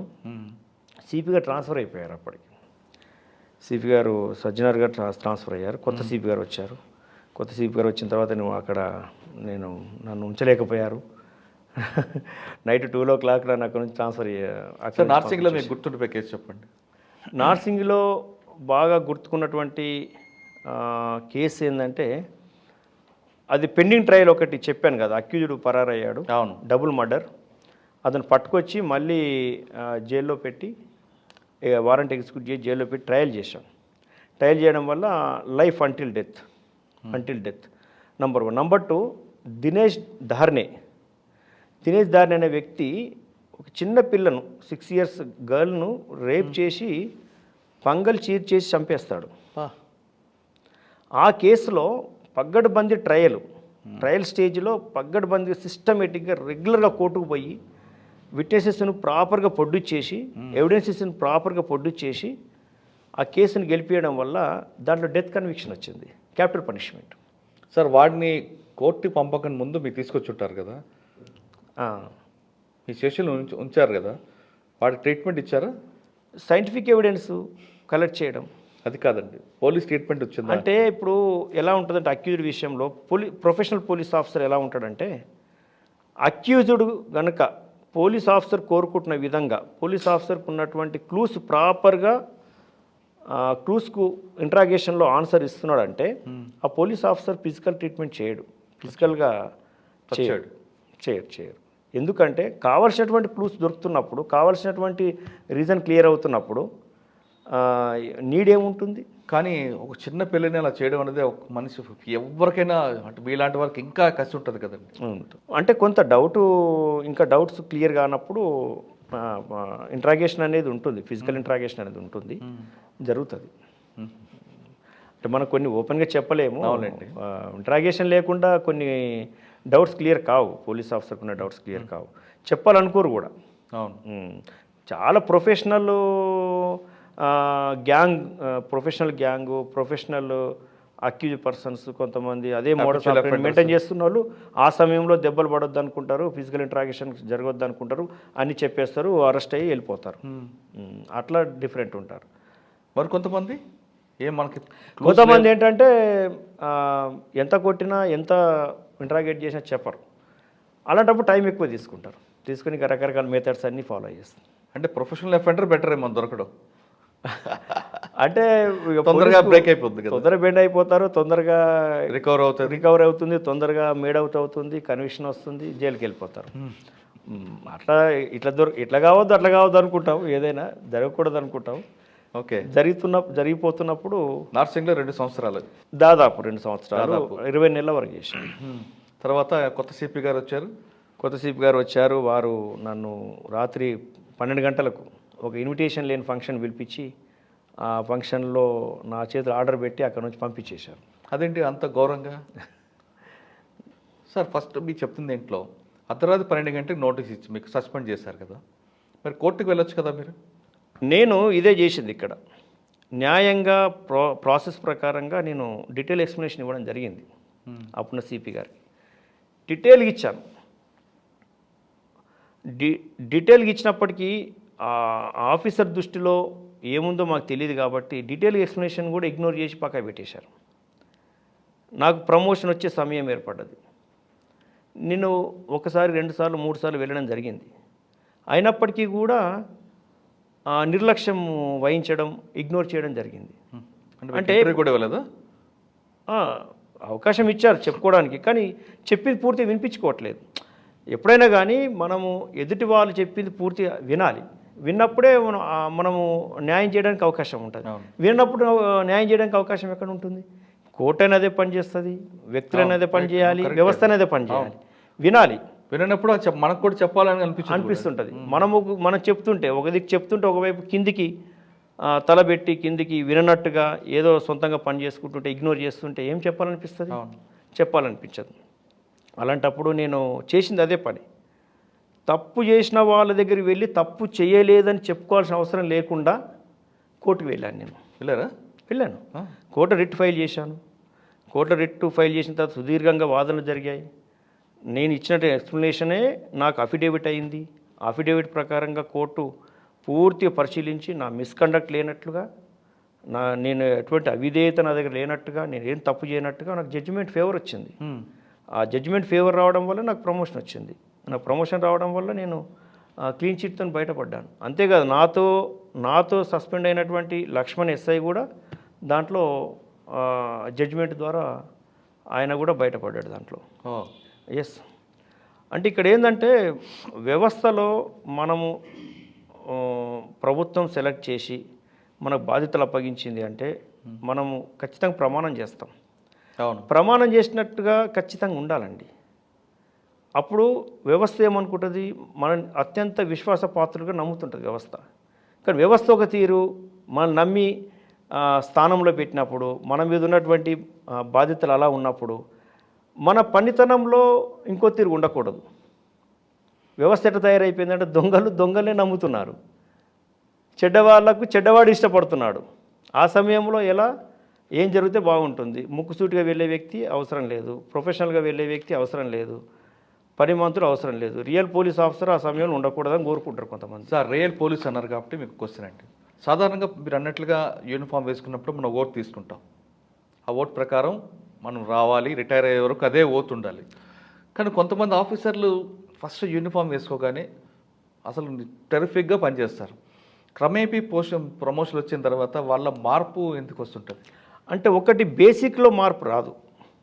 పని చేయాలనుకున్న వ్యక్తి మొదట్లో ఎటువంటి లక్ష్యాన్ని పెట్టుకుంటాడో అదే లక్ష్యంతో. కానీ కొంతమంది ఆఫీసర్లు, మీకు ఎదురైన ఆఫీసర్లు, మీరు ఒక విక్టిమ్ అయిన ఆఫీసర్ కూడా గతంలో మంచి టాప్ ఆఫీసర్, కానీ తర్వాత ఎందుకు మార్పు వచ్చింది అనుకోవచ్చు? అది మీరు అన్నట్టుగానే చాలామంది అన్నారు. ఈవెన్ క్షేత్రస్థాయిలో బేసిక్ లెవెల్లో బాటమ్ లెవెల్లో పనిచేస్తున్న వ్యక్తి కూడా ఆ మార్పును గమనించారు. ఎందుకు అలా అయ్యారని. అలా అవ్వకూడదు, దురదృష్టం. అటు అవ్వడం దురదృష్టం. అత్యంత విశ్వాసపాత్రులు అటు అవ్వడం దురదృష్టం, వ్యవస్థకు దురదృష్టం. సొంత లక్ష్యాలు, సొంత ఎజెండా పెట్టుకొని చేయడం అన్నమాట. సొంత ఎజెండా పెట్టుకొని చేయడం. ఫైనల్గా మీరు డిఎస్పీ రైట్. సార్, మీరు మంచి కన్విషన్ తీసుకొచ్చారు. ఏదో మధ్యలో ఒక దెబ్బ పడింది, అది మంచో చెడో జరిగింది మీకు. మనం తీసుకునే దీన్ని బట్టి ఉంటుంది. ఒకటి మంచి అనుకోవచ్చు, ఇంకోటి చెడు కూడా అనుకోవచ్చు. కొంతమంది చెప్తుంటారు మీ డిపార్ట్మెంట్లో ఏది జరిగినా మనం మంచిగా అనుకోవాలి అని మీ సీనియర్ ఆఫీసర్ కూడా అంటుంటారు. అంటే ఒక ఆఫీసర్ యొక్క యాటిట్యూడ్ తెలుస్తుంది, లేదు ఫ్యూచర్లో ఇటువంటి ఇబ్బందులు రాకుండా ఉండాలంటే మనం ఏం చేయాలి అనే విషయం కూడా మీకు ఒక లెసన్ అనుకోవచ్చు. ఫైనల్గా తీసుకుంటే ఈ డిపార్ట్మెంట్లోకి వచ్చే వాళ్ళకి, యాస్పిరెంట్స్ అవ్వచ్చు లేదా ఆల్రెడీ డిపార్ట్మెంట్ ఉన్న వాళ్ళకి మీరు ఇచ్చే మెసేజ్ ఏంటి? ఇప్పుడు మీరు ఎన్సీసీలో ఉండి ఆ యూనిఫామ్ మీద మోజుతో ఇందులోకి వచ్చారు. చాలామంది ఎన్సీసీలో కదా పోలీసులు చూసి కొంతమంది వస్తుంటారు, లేదా మీ ఇంటర్వ్యూ చూసి కొంతమంది రావాలనుకుంటారు, లేదా మీ ఊర్లో వాళ్ళు కొంతమంది రావాలనుకుంటారు. ఆ విధంగా పోలీస్ అవ్వాలని ఈ డిపార్ట్మెంట్ రావాలనుకున్న వాళ్ళకి మీకున్న కష్టాలు అన్నీ చూసుకున్నారు కాబట్టి వాళ్ళకి రమ్మంటారా, రావద్దంటారా? వస్తే ఏ విధంగా ఉండాలి? పోలీస్ వ్యవస్థలోకి యువత రావాలి. ఎందుకంటే రానున్న రోజుల్లో కొత్త కొత్త ఛాలెంజెస్, సవాళ్ళు, ఈ సమాజం ప్రశాంతంగా నిద్రపోకుండా ఉండడానికి కొత్త కొత్త సవాళ్ళు వస్తున్నాయి. వాటి నుంచి ప్రజల్ని రక్షించడం కోసం, ప్రజల్ని సుఖశాంతులతో ఉంచడం కోసం యువత పోలీసులకు వచ్చి పోలీసింగ్ చేయాల్సిన అవసరం ఉంది. ఓకే. యువత వచ్చి ఖచ్చితమైన ట్రైనింగ్ ద్వారా ఈ వ్యవస్థను, సమాజాన్ని రకరకాల సవాళ్ళ నుంచి రక్షించాల్సిన అవసరం ఉంది. కాబట్టి యువత రావాలి, వచ్చి పోలీసింగ్ చేయాలి. వాళ్ళు పోలీసింగ్ చేసే విధంగా వాళ్ళకు వనరులు, టెక్నాలజీ అన్నీ సమృద్ధిగా అందుబాటులోకి తీసుకొస్తే యువత పనిచేయడానికి కూడా ఆసక్తి చూపుతారు. అట్ ద సేమ్ టైం సవాళ్లకు అనుగుణంగా సిబ్బంది కూడా అన్ని స్థాయిల్లో సిబ్బంది సమృద్ధిగా ఉండాలి. సిబ్బంది లోటు ఉండడం వల్ల కూడా ముందు సాగలేకపోతుంది వ్యవస్థ. డిపార్ట్మెంట్కి వచ్చేవాళ్ళు ఎక్కువగా రెండు రకాలు కనిపిస్తుంటారండి. మీలాంటి వారు ప్రొఫెషనల్గా ఉండాలని, కొంతమంది సర్వీస్ మోటో ఆ విధంగా కనిపిస్తుంటారు. ఇప్పుడు వస్తున్న జనరేషన్ కొంతమంది కేవలం డబ్బు కోసమే ఈ డిపార్ట్మెంట్కి వస్తుంటారు. వాళ్ళకి మీరు ఇచ్చే మెసేజ్? వాళ్ళు డబ్బు కోసం వస్తున్నారు అంటే మీకు చెప్పాను ఇంతకుముందు, ఆ సొంత ఏజెండా పెట్టుకొని రావడం వల్ల దానివల్ల నష్టం జరుగుతుంది. వాళ్ళని కొనసాగించాలన్నా వదులుకోవాలనేది డిపార్ట్మెంట్ నిర్ణయం తీసుకోవాలి. ఒక స్పష్టమైన నిర్ణయాలు తీసుకొని, ఆల్రెడీ సీసీఏ రూల్స్ ఉన్నాయి, కోడ్ ఆఫ్ కండక్ట్ రూల్స్ ఉన్నాయి. దాని ప్రకారంగా రూల్స్ స్ట్రిక్ట్గా పాటించాలి, స్ట్రిక్ట్ యాక్షన్ తీసుకోవాలి. పని చేయని వాళ్ళతోని అవసరం లేదని రిటైర్మెంట్ సిస్టమ్ పెట్టాలి. ఈ కంపల్సరీ రిటైర్మెంట్ సిస్టమ్ కూడా పెట్టాలి. పోలీస్ వ్యవస్థలో అందరూ ఈ స్థాయిలోనే రిటైర్ కావాలని కోరుకోవడం కూడా కరెక్ట్ కాదు. కొంతమంది అనారోగ్యంతో కొనసాగుతుంటారు. అలాంటి వాళ్ళ వల్ల పోలీసింగ్ జరగదు. ఉన్నవంటే ఉన్నాను అన్నట్టుగానే ఉంటుంది, ఏదో బొమ్మలాగా పనిచేస్తుంటారు. అటువంటి వాళ్ళతోని ఈ సవాళ్ళన్నీ స్వీకరించడము, ఈ సవాళ్ళన్నింటినీ ఛేదించడము జరగదు వాస్తవానికి. అదనేది జరగాలి. అది పోలీస్ డిపార్ట్మెంట్ రండి, వచ్చిన వాళ్ళు ప్రజలకు నిరంతరం సేవ చేయాలనుకున్న వాళ్ళు మాత్రమే రండి అంటున్నారు గంగాధర్ గారు. సొంత అజెండాతో వస్తే మాత్రం ఈ డిపార్ట్మెంట్ సూటబుల్ కాదు, ఇంకా వేరే డిపార్ట్మెంట్లు ఉన్నాయంటూ చెప్తున్నారు. ఈ డిపార్ట్మెంట్కి వచ్చిన తర్వాత కొన్ని కష్టాలు ఉంటాయి, నష్టాలు ఉంటాయి. అవన్నీ ఎదుర్కొంటూ ముందుకు వెళ్తే ప్రజలు ఎప్పుడూ కూడా మీకు గుర్తుంచుకుంటారు. అన్నిటికన్నా ఎక్కువగా ప్రజలతో మమేకం అవడానికి ఎక్కువ ప్రయత్నం చేయండి అంటూ అతనుకున్న సర్వీస్ చెప్పారు. ఇది ఈ వారం గంగాధర్ గారితో ఎక్స్క్లూజివ్ ఇంటర్వ్యూ. వచ్చే వారం మరొక మళ్ళీ కలుద్దాం. అందరికీ నమస్తే.